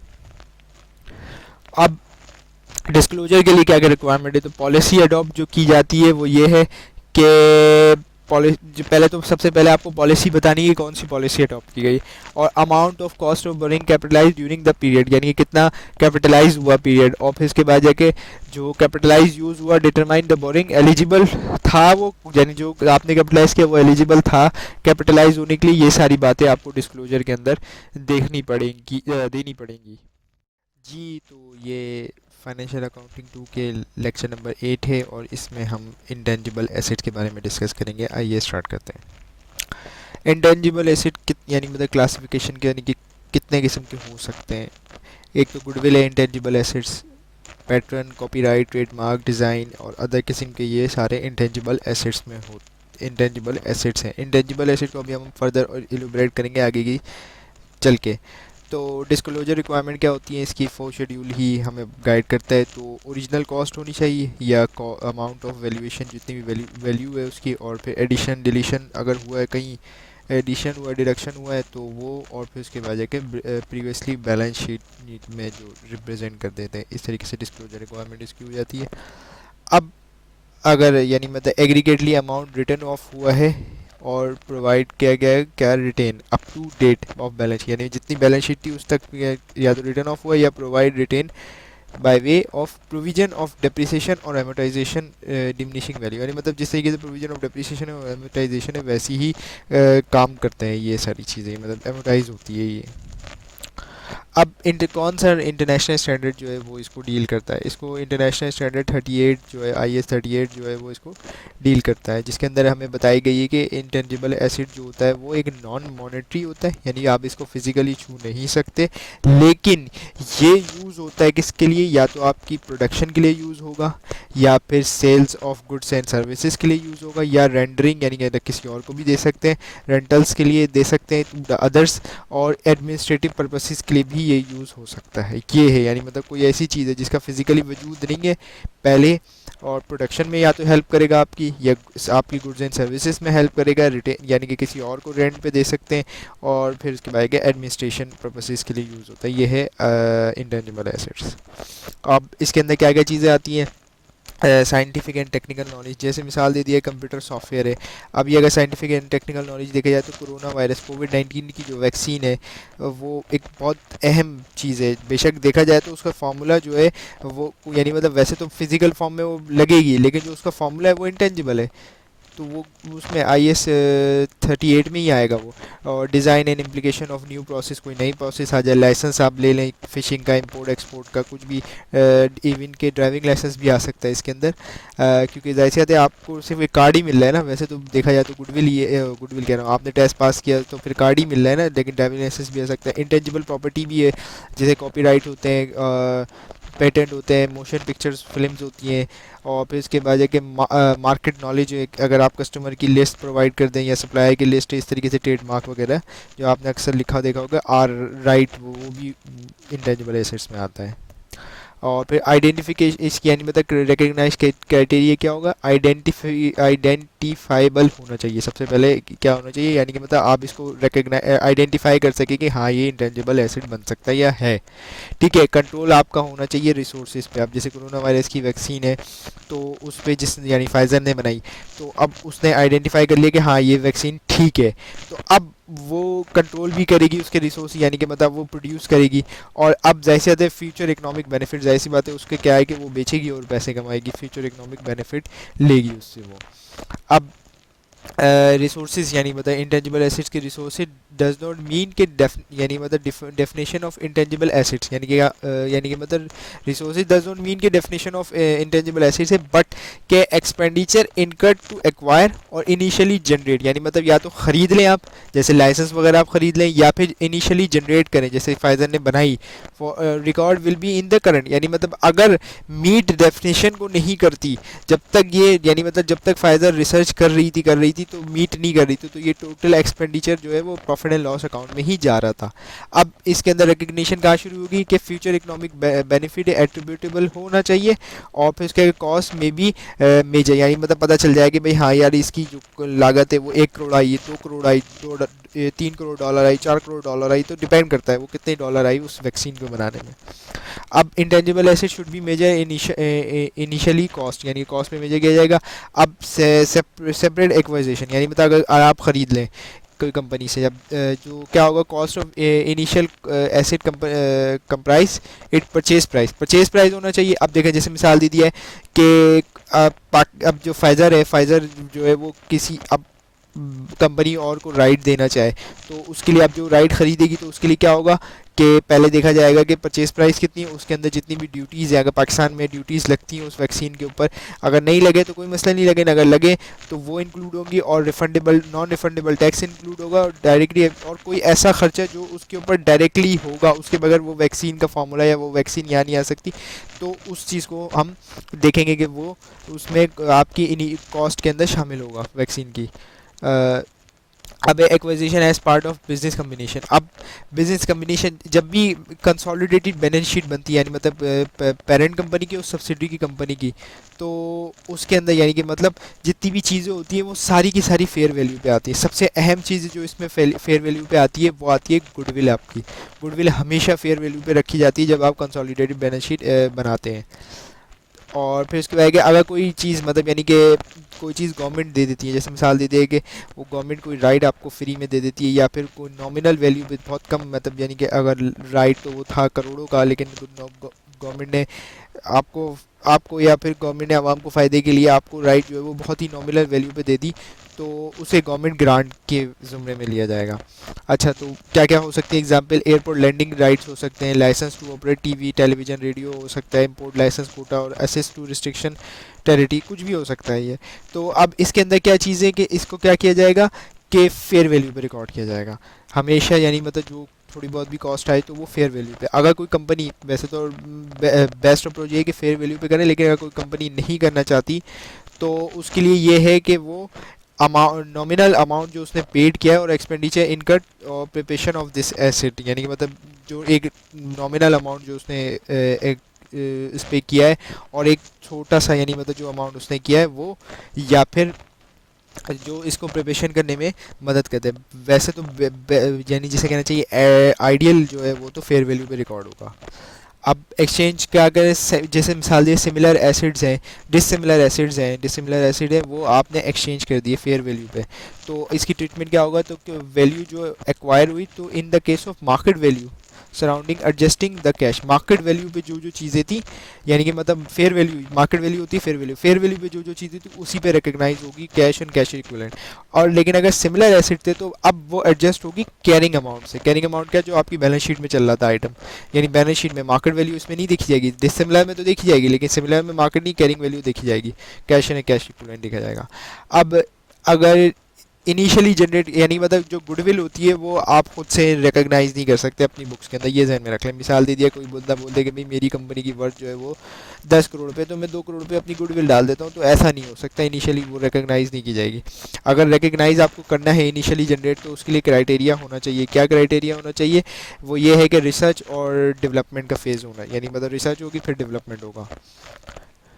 अब रिसर्च फेज़ के अंदर क्या होता है, नॉन टेंजिबल एसिड जो रिसर्च किए जा रहे हैं, जैसे फाइज़र की वैक्सीन रिसर्च की जाई थी, तो अब रिसर्च फेज़ के अंदर ये ज़रूरी नहीं है कि हर चीज़ कामयाब हो जाए, रिसर्च के अंदर हमेशा ये ज़रूरी नहीं होता। अब कई कंपनीज ने और भी ट्राई की होगी लेकिन वो कामयाब नहीं हो पाई, तो ये रिसर्च फेज़ ये होता है। तो इसके अंदर एक्सपेंडिचर और रिसर्च फेज़ जो होता है वो should be recognise as expenditure income, मतलब रिसर्च फेज़ का जितना भी एक्सपेंडिचर है ना वो सारा पीएनएल में चार्ज होता रहता है, वो कभी भी उसमें नहीं होगा। जैसे फाइज़र की वैक्सीन अगर है तो फाइज़र जब तक रिसर्च कर रही थी तब तक जितना भी एक्सपेंडिचर हो रहा था वो सारा पीएनएल में चार्ज कर रही होगी फाइज़र।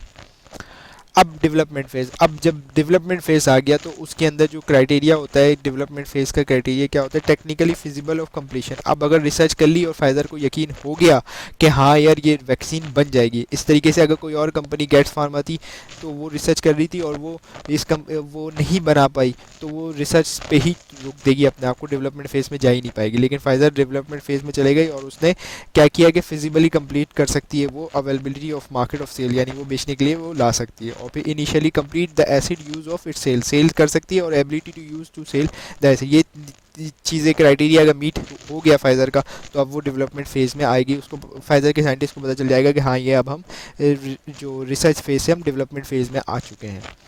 और फिर उसके बाद how the tangible asset will generate probably future benefit, जाहिर सी बात है फ्यूचर फ़ायदा को कितना फ़ायदा होगा ये भी फ्यूचर में।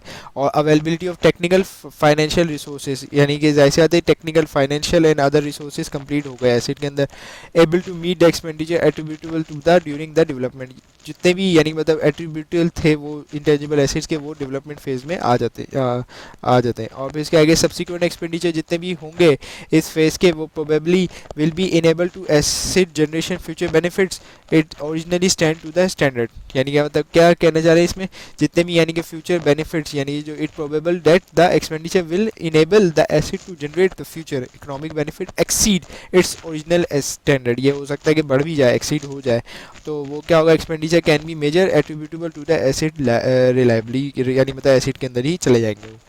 अब depreciation amount of an asset should be allocated systematically over the useful life। अब जैसे कहते हैं जो वैक्सीन है कोरोना वायरस की वैक्सीन है, हो सकता है ये अगले रिसर्च के फेज़ के अंदर ही पता चल गया होगा कि 5 साल तक ये इफेक्टिव रहेगी, उसके बाद ये हो जाएगी, तो वो 5 साल पे उसकी जो कॉस्ट है वो एमोटाइज़ कर देंगे। लेकिन जो IAS अलाउ कर रहा है हमें वो 20 ईयर्स से ज़्यादा कोई भी एमोटाइजेशन एसेट जो है वो हम नहीं कर सकते। अगर हमारी लाइफ चाहे 25 साल भी है तब भी हम 20 ईयर्स को ही फॉलो करेंगे। अब subsequently to initial measurement of intangible asset जो है cost less than accumulated amount amortization any impairment loss। अगर मतलब क्या होना चाहिए कि भाई कॉस्ट है amortization की कॉस्ट है, जैसे 5 साल का था 1 लाख रुपए की कोई चीज़ है, 5 साल पे अगर करें तो 20-20 हज़ार रुपये उसके हटाते जा रहे हैं। और अगर एमोटाइजेशन इम्पेयरमेंट लॉस हो गया, इम्पेयरमेंट लॉस ये होता है कि जैसे मिसाल दी जाए कि जो मार्केट की जो वैल्यू है वो गिर गई, तो अब वो जो इम्पेयरमेंट लॉस आया वो आप रिकग्नाइज करेंगे। और अल्टरनेटिव क्या रिवैल्यूएशन अमाउंट हुआ और फिर इसके आगे रिवैल्यूएशन लॉस हुआ, सब्सिक्वेंट के अंदर अमोर्टाइजेशन करेंगे, इम्पेयरमेंट लॉस आप बुक करेंगे। जी, तो ये फाइनेंशियल अकाउंटिंग 2 के लेक्चर नंबर 9 है। आइए स्टार्ट करते हैं इस लेक्चर को। डिस्क्लोजर रिक्वायरमेंट, डिस्क्लोजर रिक्वायरमेंट किसकी, इंटेंजिबल एसेट की रिक्वायरमेंट है। इसके अंदर आपको क्या क्या चीज़ें यानी मतलब डिस्क्लोजर में ज़ाहिर करनी होंगी, यूज़फुल लाइफ कितने यूज़फुल लाइफ है, और एमोटाइजेशन रेट किस रेट यानी मतलब रेट ऑफ यूज़ किस यानी मतलब एमोटाइजेशन किस रेट से वो एमोटाइज हो जा रही है, और एमोटाइजेशन मेथड जो है, और क्रॉस कैरिंग अमाउंट और एक्यूमुलेटेड एट बिगनिंग है। मतलब आपने देखा होगा जैसे पीपी का डिस्क्लोजर बनता है लगभग वैसी ही इसका भी डिस्क्लोजर बनता है। इसके अंदर भी कि कैरिंग अमाउंट वही है कि जो मतलब डेप्रिसिएशन होने के बाद एमोटाइजेशन होने के बाद जो अमाउंट आता है वो, और एक्यूमुलेटेड एट बिगनिंग, और फिर उसकी रिकन्सिलिएशन मतलब पिछले साल का भी आपको देना होगा कि पिछले साल क्या वैल्यू थी और इस साल का भी देना होगा, और उनको रिकनसाइल करके दिखाना होगा कि भाई एडिशन डिलीशन हुआ नहीं हुआ, डेप्रिसिएशन हुई नहीं हुई, एमोटाइजेशन हुई नहीं हुई, ये सब आपको बताना पड़ेगा।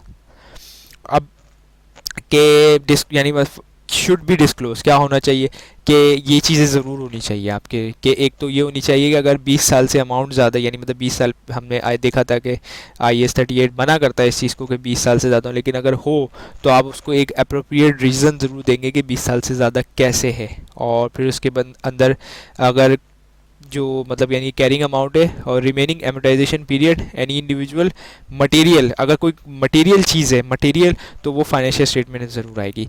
अगर कोई एसेट जो है वो या मतलब इंटेंजिबल एसेट जो है वो आपका गवर्नमेंट ग्रांट के ज़रिए आया तो आप उसको fair value at initial recognition आएगी, कैरिंग अमाउंट लेंगे, या फिर अल्टरनेटिव मेथड जो हमने देखा था पिछली लेक्चर के अंदर के, वैसे तो बेंचमार्क वगैरह यही है कि कैरिंग वैल्यू या फिर लेकिन अल्टरनेटिव मेथड भी हम कर सकते हैं।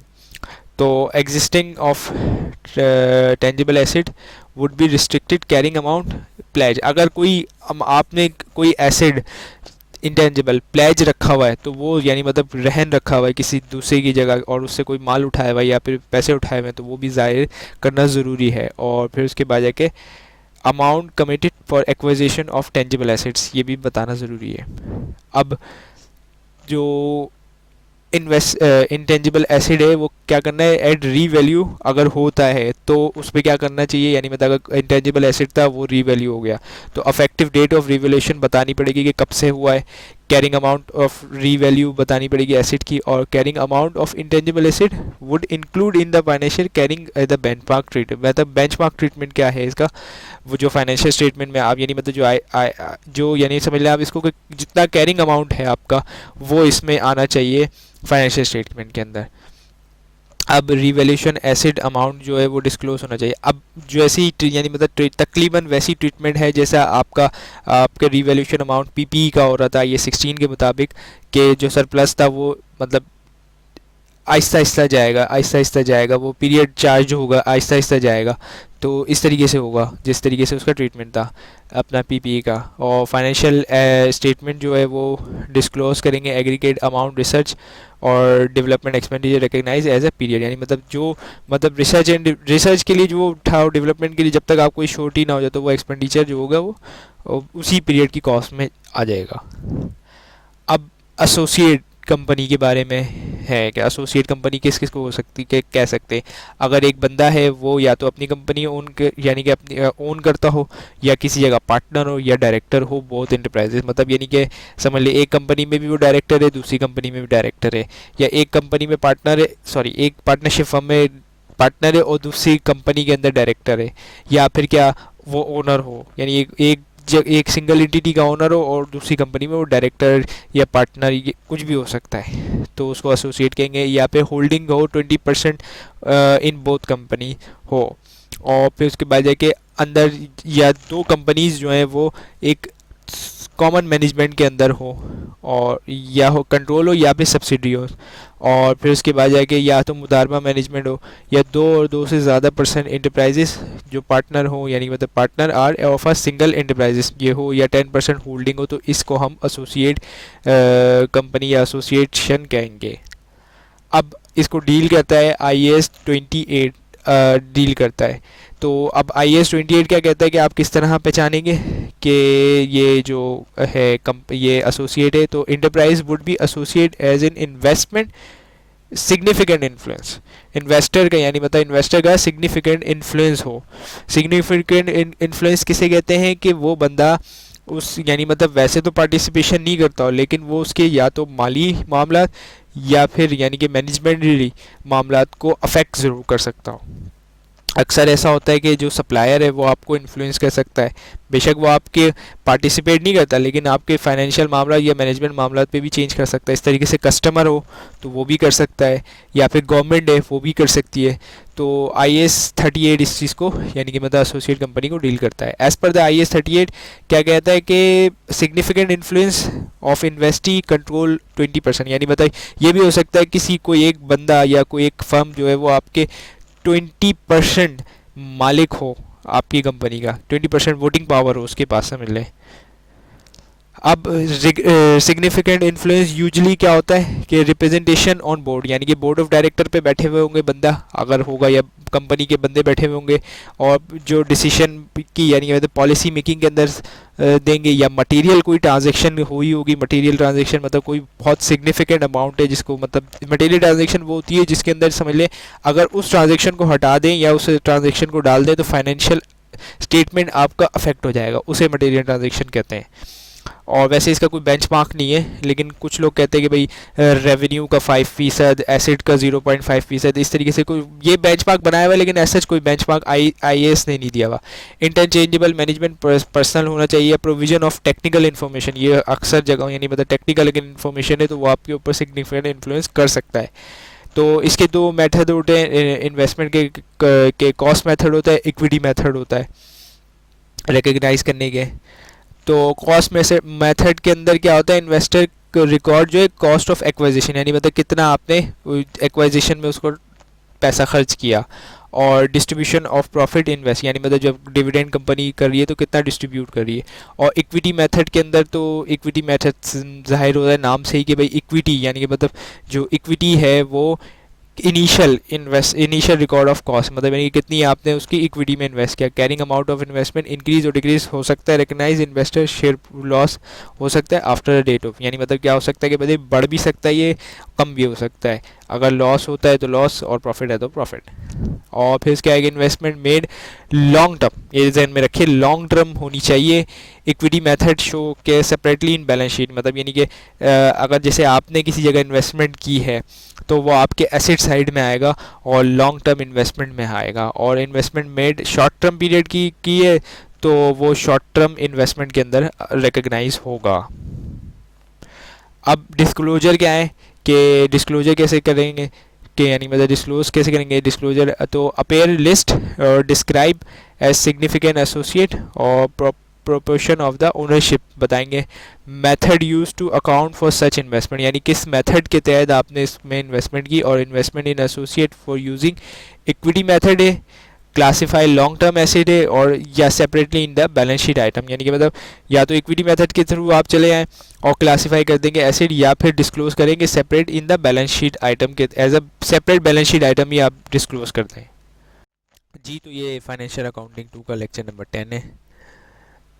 आइए स्टार्ट करते हैं इस लेक्चर को। अदर नॉन करंट एसेट यानी मतलब एक तो पीपी होता है और उसके अलावा अदर नॉन करंट एसेट के अंदर क्या क्या इंक्लूड है। तो फोर्थ शेड्यूल हमें इसके बारे में गाइड देता है, जो इसके अंदर इंक्लूड होता है लॉन्ग टर्म लोन्स यानी आप लॉन्ग टर्म लोन यानी मतलब एक साल से ज़्यादा यानी कि मतलब अगर हम लोन लें तो वो लॉन्ग टर्म, या एक साल से नहीं तो बल्कि 5 साल से ज़्यादा, इस तरीके से समझ लें कि वो लॉन्ग टर्म लोन हो सकते हैं, एडवांसेस हो सकते हैं हम ले लें, या लॉन्ग टर्म डिपॉजिट करें या हम किसी जगह इन्वेस्ट करें, या फिर प्री पेमेंट्स कर दें जैसे इंश्योरेंस वगैरह की, और फिर डेफर कॉस्ट यानी मतलब अभी हमारी कॉस्ट नहीं इनकर होनी, बाद में कॉस्ट हो, या हमने पहले पेमेंट कर दी, तो इस तरीके से वो आपके नॉन करंट एसेट्स के अंदर आते हैं अदर के अंदर। अब फॉलोइंग इन्फॉर्मेशन आपको डिस्क्लोज करना ज़रूरी है किसके मुतालिक, लॉन्ग टर्म के। अमाउंट कंसिडर गुड्स यानी कि मतलब कितना अमाउंट है, अगर जैसे आप लोन दिया हुआ है तो कितना अमाउंट है आप जो गुड है समझ ले रिकवर हो सकता है, कितना अमाउंट है जो डाउटफुल है कि हाँ ये रिकवर हो जाएगा नहीं होगा, मतलब डाउटफुल होता है, डाउटफुल डेट्स वगैरह समझ लें आप, और कितना अमाउंट है जो आपका बैड हो जाएगा, ये आपको डिस्टिंग्विश करना पड़ता है। बैड डेट्स की तरह समझ लेंगे कितना अमाउंट है जो डूब ही जाएगा आपका, ठीक है। अब इसके अंदर क्या आएगा, loan and advances to subsidy company अगर आपने दिया हुआ है तो जिसके अंदर जैसे हमने पहले पढ़ा था कि भाई जो मतलब एसोसिएट या फिर सब्सिडी वगैरह को हमने दिया हुआ है तो उसकी मैनेजमेंट मुदारबा और अदर ये हमें डिस्क्लोज करना पड़ेगा। लोन एंड एडवांसेस अगर किसी चीफ एग्जीक्यूटिव को दिया हुआ है या डायरेक्टर को दिया हुआ है या एग्जीक्यूटिव ऑफ कंपनी तो वो डिस्क्लोज करना ज़रूरी है, और अदर लोन एंड एडवांसेस भी ज़रूरी है। ये 2 कैटेगरी तो है, लेकिन अदर में भी यानी कि कोई आ सकता है कि भाई हमने किसी और को भी लोन दिया हो इनके अलावा भी। तो अब अगर लोन एंड एडवांसेस सब्सिडी को हमने डिस्क्लोज किया हुआ है तो हम क्या क्या उसके अंदर डिस्क्लोज करेंगे। पहली बात है name of borrower of together यानी मतलब किसने बोरो किया है, वो कौन सी कंपनी है जिसने आपसे लोन लिया है, और अमाउंट और एडवांस है यानी मतलब लोन है या वो एडवांस है, और फिर उसके आगे टर्म्स ऑफ लोन है। अच्छा, टर्म्स ऑफ लोन ये आप जहन में रख लें कि अगर आप सब्सिडी को लोन देंगे तो आपको जितने में लोन मिले, जैसे मिसाल दिया मार्केट में 10% इंटरेस्ट रेट चल रहा है और आप सब्सिडी को लोन देंगे तो 10% पे देंगे, इससे नीचे नहीं दे सकते, ये गलत होता है, ठीक है। हाँ 11% पे दे सकते हैं, 12% पे दे सकते हैं, 10 पे भी दे, लेकिन उससे नीचे नहीं देंगे जो आपकी बोरोइंग कॉस्ट हो, यानी आपका जितना कीमत लगनी है लोन लेने पे तो उससे नीचे कभी भी नहीं दे सकते, ठीक है। ये मैं बात यहाँ पे क्लियर कर दिया आपको, ठीक है। और फिर कितनी कोलेट्रल है, कोई सिक्योरिटी अगर जैसे मिसाल है लोन अगर आपने सब्सिडी को दिया हुआ तो उसका कोई एसिड कोलेट्रल वगैरह यानी कि आपने रहन वगैरह रखा हुआ तो नहीं है, यानी कि इस तरीके से ये डिस्क्लोज करना ज़रूरी है। और फिर मैक्सिमम अमाउंट ऑफ लोन कितना दिया हुआ है, आउटस्टैंडिंग कितने पेमेंट यानी कि कितने टाइम बाद मिलेगा, और डेट ऑफ इनकॉर्पोरेशन यानी मतलब लोन को आप इनकॉर्पोरेट भी करते हैं, कई लोन्स ऐसे होते हैं जिनको इनकॉर्पोरेशन की ज़रूरत होती है तो वो भी आप करते हैं।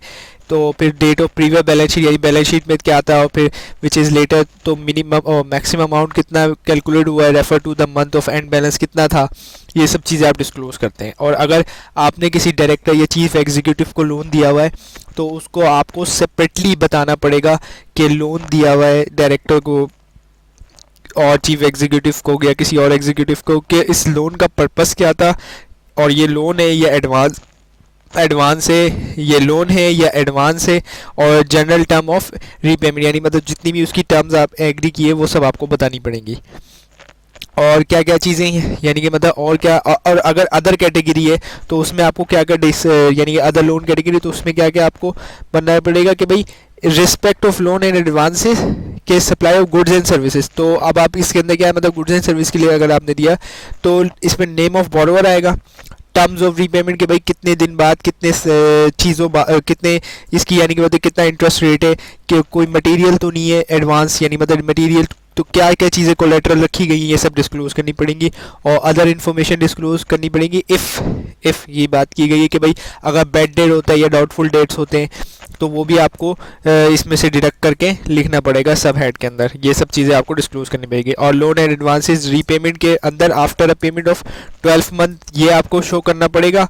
और फिर उसके बाद जाके कैसे आउटस्टैंडिंग पीरियड एक्सीडिंग 3 इयर्स और अदर्स, ठीक है, इस तरीके से आपको शो करना पड़ेगा। अच्छा, इसके अंदर ये भी होता है कि करंट पोर्शन और नॉन करंट पोर्शन, यानी मतलब नॉन करंट पोर्शन जो आपको 24 महीने बाद, और करंट पोर्शन यानी जो 12 महीने से पहले पहले आपको है, तो वो आपको वो भी डिस्क्लोज करना पड़ता है वहाँ पे। अब के लॉन्ग टर्म डिपॉजिट्स और रीपेमेंट्स, यानी कि मतलब अब आपने लॉन्ग टर्म डिपॉजिट यानी कि मतलब तो उसके अंदर क्या क्या आपको डिस्क्लोज करना पड़ेगा।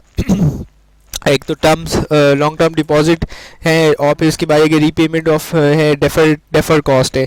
इन रिस्पेक्ट मटेरियल अगर है तो preparation and defer cost has been based on each item of amortisation और रिटर्न ऑफ, यानी मतलब जितना एमोटाइज हो चुका है और रिटर्न ऑफ हो चुका है। और इन रिस्पेक्ट क्या है, defer cost reason carry forward of the cost of state, यानी कि कैरी फॉरवर्ड की गई है।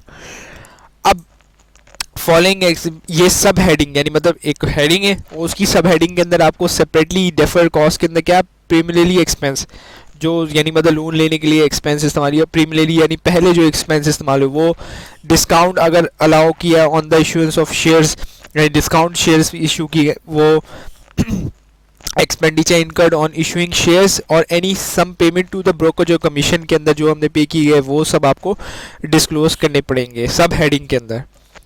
अच्छा, अब बात करते हैं इन्वेंट्री और स्टॉक इन ट्रेड, यानी मतलब स्टॉक इन ट्रेड यानी कि जो आप माल खरीदो फरोख्त कर रहे हैं तो उसके अंदर क्या क्या इंक्लूड होता है। रॉ मटेरियल होता है, फिनिश गुड्स होता है, सेमी फिनिश गुड होता है, वर्किंग प्रोग्रेस है, machine spare and tools and other consumables ये आते हैं।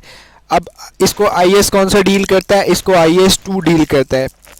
वो आपको बताता है कि held for the sale in ordinary course of business, यानी मतलब आपने जैसे मिसाल दे दी है कि आप कपड़े का कारोबार करते हैं, तो आपने बिजनेस पर्पस के लिए कपड़ा स्टोर किया, आप लाएंगे और फिनिश फॉर्म, यानी मतलब अगर आप कपड़े के सूट बना के बेचते हैं तो आपके पास कपड़ा जो आ रहा है थान के थान आ रहे हैं वो रॉ मटेरियल। लेकिन अगर आप फिनिश गुड्स बेचते हैं तो अब उसका सूट, चाहे लेडीज़ हो जेंट्स हो, उसको सूट बना के आप बेचते हैं तो वो आपका फिनिश गुड्स है, ठीक है। तो ऑर्डिनरी पर्पस के लिए आपने इन प्रोसेस ऑफ प्रोडक्शन, अगर प्रोडक्शन के लिए यानी मतलब जैसे मैंने बताया कि कपड़ा है वो आप इस्तेमाल कर रहे हैं उसको फिनिश फॉर्म में सूट बनाने के लिए।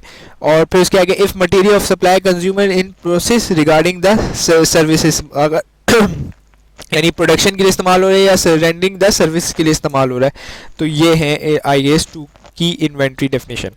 अब इन्वेंट्री शुड बी मेजर और लोअर कॉस्ट ऑन NRV, यानी मतलब या तो कॉस्ट लोअर हो या फिर नेट रियलाइजेबल लोअर हो। नेट रियलाइजेबल वैल्यू ये होता है कि मार्केट में जितनी, जैसे मिसाल दीजिए आज आप कपड़ा 100 रुपये मीटर मिलता है, मिसाल दे रहा हूँ, ठीक है, लेकिन अब मार्केट के अंदर वो कपड़ा जो है वो 120 रुपये मीटर हो जाए, तो अब आपकी कॉस्ट वो रहेगी, कॉस्ट आप चेंज नहीं करेंगे। लेकिन अगर वही कॉस्ट 90 रुपये हो जाए तो अब आपको चेंज करनी पड़ेगी, नेट रियलाइजेबल वैल्यू पे आना पड़ेगा। नेट रियलाइजेबल वैल्यू जैसे मैंने बताया कि ये सेलिंग प्राइस है ordinary less than cost completion और टू मार्केट, यानी मतलब जो समझ लें ये एस्टिमेशन है सेलिंग प्राइसेज के मार्केट में कितने का बिकेगा। ऑर्डिनरी कोर्स एक आम सा बिजनेस जब चल रहा है, लेस कॉस्ट एस्टिमेट, यानी जो आपने एस्टिमेट पहले की थी वो कॉस्ट नहीं है, लेकिन ये एक एस्टिमेशंस के ऊपर यानी मतलब चलती है कि भाई आप मार्केट में एस्टिमेट करेंगे इतने का बिक जाएगा। अच्छा, इसके मेथड इसके मेथड होते हैं, तो एक एक को देखते हैं। फीफो मतलब first in first out, LIFO first in last out, specific identification cost method और वेटेड एवरेज मेथड। अच्छा, मैं बता दूं कि लीफो और स्पेसिफिक आइडेंटिफिकेशन मेथड इतना इस्तेमाल नहीं होता, फीफो और वेटेड एवरेज ही इस्तेमाल ज़्यादा होते हैं। अच्छा, कॉस्ट ऑफ इन्वेंट्री क्या है, नॉर्मली इंचेंजेबल जो है goods and produce separately for specific project should be assist to specific identity, यानी मतलब एक, अब जैसे मिसाल दी एक काम के लिए आप स्पेसिफिक गुड्स लाए तो उसकी स्पेसिफिक आइडेंटिफिकेशन होगी इंडिविजुअल कॉस्ट की। जैसे मिसाल दी आप कपड़े तो बनाते हैं, लेकिन अगर आप कपड़े सिर्फ बनाने के लिए यानी मतलब एक स्पेसिफिक 2 पीस बनाने के लिए लाए तो अब वो 2 पीस के लिए ही आइडेंटिफिकेशन होगी उसकी। जैसे मैंने बताया कि बेंचमार्क ट्रीटमेंट जो है वो फीफो ही है और वेटेड एवरेज है, ये बात मैं आपको बता चुका हूँ कि बेंचमार्क है। लेकिन अब कभी कभार मतलब अलाउ करता है लीफो, बहुत रेयर कंडीशन, जैसे मिसाल दे दी है कि अब लीफो कहाँ यूज़ होगा, एक सवाल उठता है। तो ज़्यादातर पे लीफो वहाँ यूज़ होता है जब एक्सपायरी कम हो। अगर कोई आप ऐसी प्रोडक्ट बेच रहे हैं जिसकी एक्सपायरी कम हो, तो अब आप लीफो पे जाएंगे कि भाई जो सबसे बाद में है उसको निकालो क्योंकि उसकी एक्सपायरी कम है। जी, तो ये फाइनेंशियल अकाउंटिंग 2 का लेक्चर नंबर 11 है, जिसके अंदर हम इन्वेंट्री के बारे में पढ़ेंगे। आइए स्टार्ट करते हैं आज के लेक्चर को। मेथड कौन से यूज़ होते हैं, ये पिछले लेक्चर के अंदर भी हम देख चुके हैं कि चार मेथड होते हैं, लेकिन बेंचमार्क जो होता है वो दो ही मेथड होते हैं, वो होते हैं फीफो और एवरेज। और फिर इसके बाद अल्टरनेटिव में लीफो भी हम कर लेते हैं। अब कॉस्ट होगी या नेट रियलाइज, यानी मतलब नेट रियलाइज ये किस तरह डिसाइड किया जाएगा। तो कॉस्ट और may be recoverable if the inventory damage, मतलब क्या हो सकता है कि मतलब इन्वेंट्री जो है वो आपकी डैमेज हो जाए, मतलब ला रहे थे या फिर स्टोर के अंदर, जैसे मिसाल दे दिया है, आटा आपने रखा था तो स्टोर के अंदर उसके अंदर कीड़े पड़ गए तो वो आपकी इन्वेंट्री डैमेज हो गई। अब इसमें देखा जाएगा कि वो या तो पूरी तरह ख़राब हो गई है, बल्कि कीड़े नहीं पड़े, ऐसा लगेगा कि पानी चला गया। अब आटा तो ऐसी चीज़ है जो पानी चला जाएगा तो वो तो ख़राब हो जाएगा। तो अब आप अगर ऐसा था, यानी कि हो सकता है कि भाई कुछ जगहों पे पानी नहीं गया, ऊपर रखी हुई बोरियां, तो पार्शली आपकी पार्शली जो है वो आपकी ख़राब हो गई, तो वो तो आप समझ ले बेकार हो गई इन्वेंट्री। और अगर होलली, यानी मतलब होलली अगर ख़राब हो गई तो वो तो बेकार हो गई इन्वेंट्री, लेकिन अगर पार्शली हो सकता है कि बोरियां ऊपर रखी हो तो वो। और अगर if their selling price is decline, ये भी हो सकता है कि कुछ ऐसे, मतलब जैसे मिसाल दे, कई जो ऐसा होता है कि हल्का सा डिफेक्ट आ जाता है तो आप बेच तो सकते हैं उस प्रोडक्ट को, लेकिन आपको सस्ते दामों में बेचना पड़ेगा, ये पॉसिबल है। अब कॉस्ट ऑफ इन्वेंट्री में आल्सो भी नॉट रिकवरेबल, ये भी हो सकता है कि एस्टिमेट सेलिंग प्राइस जो है वो ज़्यादा, मतलब जैसे मिसाल दीजिए आपने जो कॉस्ट लगाई थी वो रिकवरेबल ही नहीं है, आप उसको सेल भी करते हैं कुछ भी फ़र्क नहीं पड़ता। तो अब क्या होगा, in such case the inventory return down net to realise, मतलब रियलाइजेबल वैल्यू पे आ जाएगी, भाई कितने मिलेंगे। अब ये सवाल तो ख़त्म हो गया कि हम प्रॉफिट कमाएंगे, ये कि कितने मिलेंगे, अब हमारे कितनी रिकवर होगी। तो एस्टिमेट करेंगे net realisable value in each accounting period. अच्छा, अकाउंटिंग पीरियड एंड होने से पहले हर इन्वेंट्री जो आपके पड़ी हुई है उसमें हर का अंदाज़ा लगाएगा कि इसकी रिकवरेबल अमाउंट कितनी है। ठीक है, अब सर्कमस्टेंसेस देखे जाएंगे कि प्रीवियसली क्या हुआ, inventory return down value net realisable क्या रही, value does not longer exist, amount return value और carrying amount to the lower, मतलब ये चेक किया जाएगा कि भाई अगर इसकी वैल्यू है नहीं है, क्या नहीं, ये सब इसका चेक किया जाएगा। अब इन्वेंट्री जो है वो सोल्ड है, कैरिंग अमाउंट जो should be recognise as expenditure, यानी मतलब अगर मतलब इन्वेंट्री जो है वो जो रिकग्नाइज होगी expenditure in the period which they reveal, यानी मतलब जैसे विच जितनी रेवेन्यू होगी रिकग्नाइज उसी दौड़ होगा। और अगर रिटर्न डाउन हुआ तो लॉस हुआ तो वो भी उसी पीरियड के अंदर ही उसका लॉस बुक किया जाएगा, ये नहीं होगा अगले पीरियड में या पिछले पीरियड में, नहीं ऐसा नहीं होगा। और amount any revealing return down value जो होगा इंक्रीज, और ये भी हो सकता है कि मतलब यानी कि जो रिवील रिटर्न डाउन वैल्यू की वजह से, यानी मतलब जैसे मिसाल दे दिया है rise for increase the inventory N P V should be recognise reducing the amount to be, मतलब ये भी हो सकता है कि भाई कि जो रिवील करा रिटर्न डाउन वैल्यू के वो arise increase in an P we के अंदर भी इजाफा हो सकता है, एन पी वी के अंदर भी इजाफा हो सकता है, should be recognise as an expenditure और विच रिवील एज अकर्ड, यानी एक्सपेंडिचर के अंदर आएगा। अब इसके अंदर आपको डिस्क्लोजर रिक्वायरमेंट क्या है कि भाई आपको सबसे पहले डिस्क्लोज करना है कि आपका पॉलिसी क्या थी, फीफो पे चल रहे थे या वेटेड एवरेज पे चल रहे थे, ये आपको सब करना होगा। अब टोटल कैरिंग अमाउंट है, यानी कि मतलब कितना है, और क्लासिफिकेशन है अप्रोप्रिएट इंटरप्राइज, मतलब उसके अंदर क्लासिफिकेशन देनी पड़ेगी, मतलब कैरिंग अमाउंट आपका कितना था और उसके अंदर अगर कोई क्लासिफिकेशन है तो वो भी आपको देनी पड़ेगी। और फिर कैरिंग अमाउंट जो of the inventory carried at N P V, अगर वो एन पी वी पे है तो वो भी आपको बताना पड़ेगा, अगर कॉस्ट पे है तो वो भी आपको मेंशन करना पड़ेगा। Amount any reveal in return down date recognise as an income.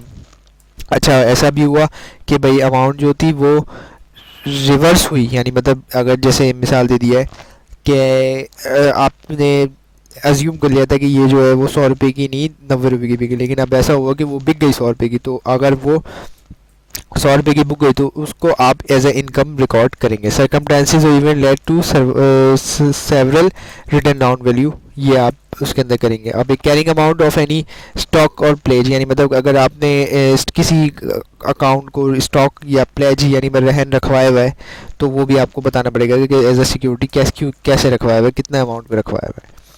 अब क्या है कि भाई इन्वेंट्री रिकॉर्ड जो होगा वो alternative treatment then different under benchmark, मतलब अगर अल्टरनेटिव ट्रीटमेंट है अलाउ तो कर रहा है ये, लेकिन ये भी आपको रिवील करना पड़ेगा क्यों है, किस तरह है, कैसे।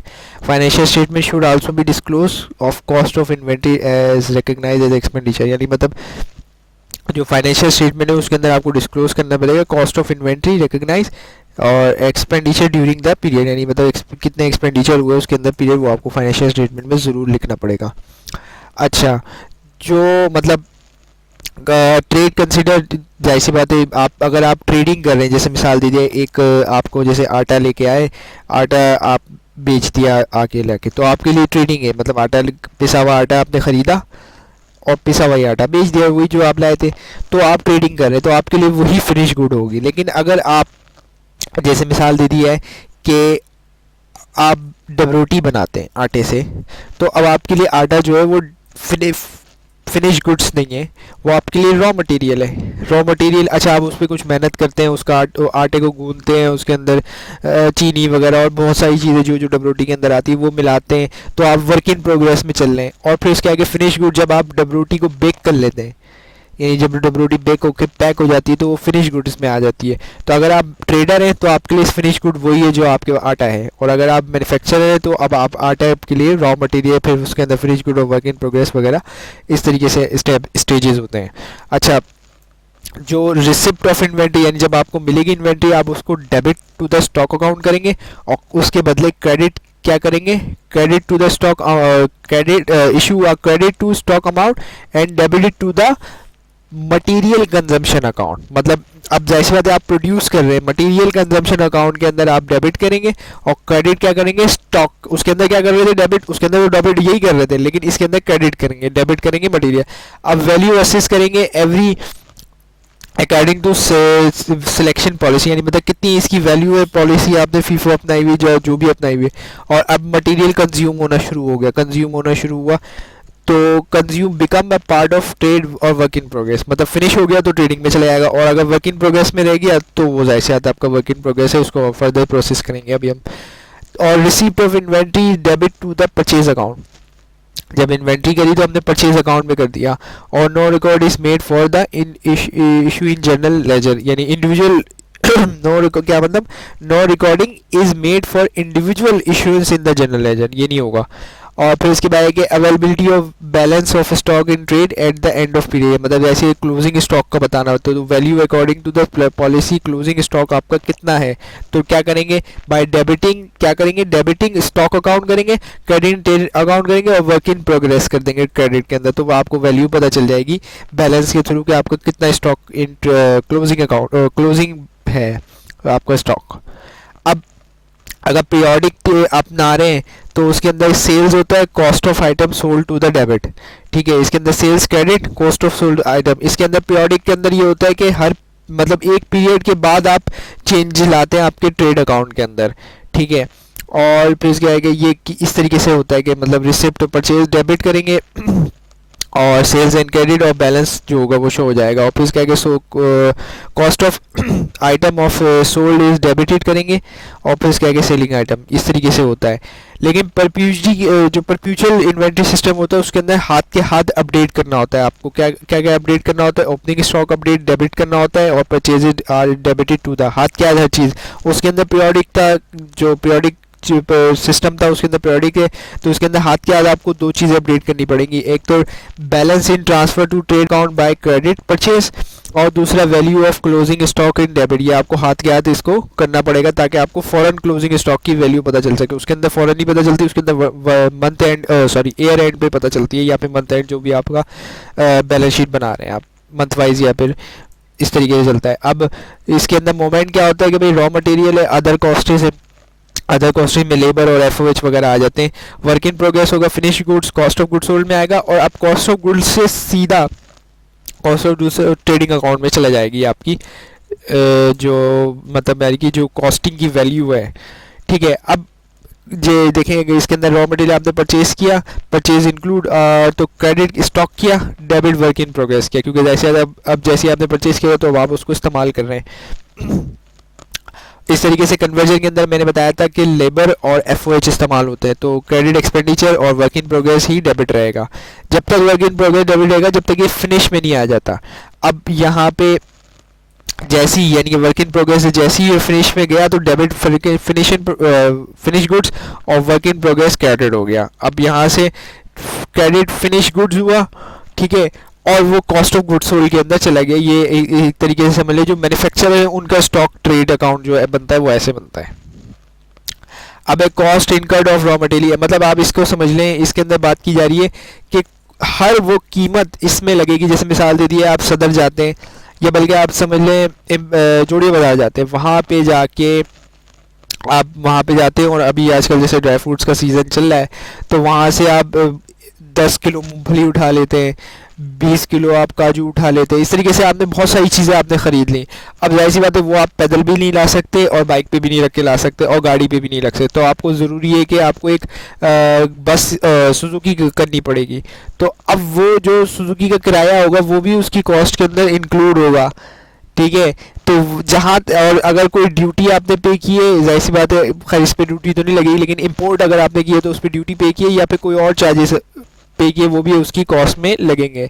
हाँ, सेल टैक्स के अंदर जो होता है मतलब वो टैक्स इंक्लूड होता है आपकी कॉस्ट के अंदर, कॉस्ट ऑफ इन्वेंट्री के अंदर, जो एडजस्टेबल नहीं है, मतलब रिफंडेबल नहीं है। कई टैक्स ऐसे होते हैं जो रिफंड होते हैं, जैसे सेल टैक्स होता है कि वो आप कस्टमर से रिसीव करते हैं, आप अभी तो पे कर देते हैं अपनी जेब से, लेकिन कस्टमर से रिसीव करते हैं और फिर उसके बाद जाके वो एडजस्ट करते हैं। तो वो टैक्स जो कस्टमर से आप ले सकते हैं या फिर आपको मिल सकते हैं वो आप इन्वेंट्री की कॉस्ट में शामिल नहीं करेंगे। जो नॉन रिफंडेबल है, जो नहीं मिल सकते, वो आप शामिल करेंगे। अच्छा, डिस्क्लोजर क्या होता है? जनरली जो डिस्क्लोजर टाइप होती है उसके अंदर क्या हमें बताना, सॉरी, डिस्काउंट क्या होता है? जनरली दो किस्म के डिस्काउंट होते हैं। एक ट्रेड डिस्काउंट, मतलब मीन्स कि क्या आप जाइए तो जोड़िया बाज़ार गए, वहाँ पे जाके आप 2-3 किलो तो कोई मूंगफली नहीं लेंगे, आप बोलेंगे भाई मैं 20 किलो लूँगा, तो कितने के? वो बोलेगा भाई 400 रुपये के, मिसाल दे रहे हैं, ठीक है। लेकिन अब आप बोल रहे कि भाई नहीं मैं 20 किलो नहीं 100 किलो लूँगा, तो अब वो बोलेगा हाँ यार ये 100 किलो लेने वाला है, 100 किलो के हिसाब से उसको अच्छा डिस्काउंट देगा, तो हो सकता है कि वो आपको 300 में दे दे, 320 में दे दे। तो ये आपका ट्रेड डिस्काउंट होता है। और कैश डिस्काउंट ऐसा होता है कि जैसे ये समझ लें आप, कैश डिस्काउंट जो है वो, ये ट्रेड डिस्काउंट जो है वो कैश है और ट्रेड जो कैश डिस्काउंट है वो समझ लें क्रेडिट है। ये आप जहन में रख लें। क्रेडिट किस तरीके से मैं समझाता हूँ, जैसे मिसाल दे दिया है कि भाई अक्सर अक्सर ऐसा होता है कि जो दुकानदार हैं, वो दुकानदार तो नहीं, बड़े बड़े स्टोर्स जो होते हैं वो कहते हैं कि आपने हमसे माल लिया, जैसे आप सप्लायर होता है, बल्कि आप समझ लें इस तरीके से बड़ा सप्लायर होता है, तो वो ये कहता है कि भाई आज मुझे पेमेंट कर दो तो मैं तुम्हें 5% ऑफ। इसकी मिसाल मैं देता हूँ कि जैसे मकान जो होता है, मकान आप बुक करवाते हैं, ठीक है, तो अब एक सर्टेन टाइम के बाद अगर मतलब आप बुक करवाए तो आप उसको एक यकमुश्त पेमेंट दे दें तो वो आपको डिस्काउंट दे देता है, सिंपल, ठीक है। इस तरीके से ये कैश डिस्काउंट होता है।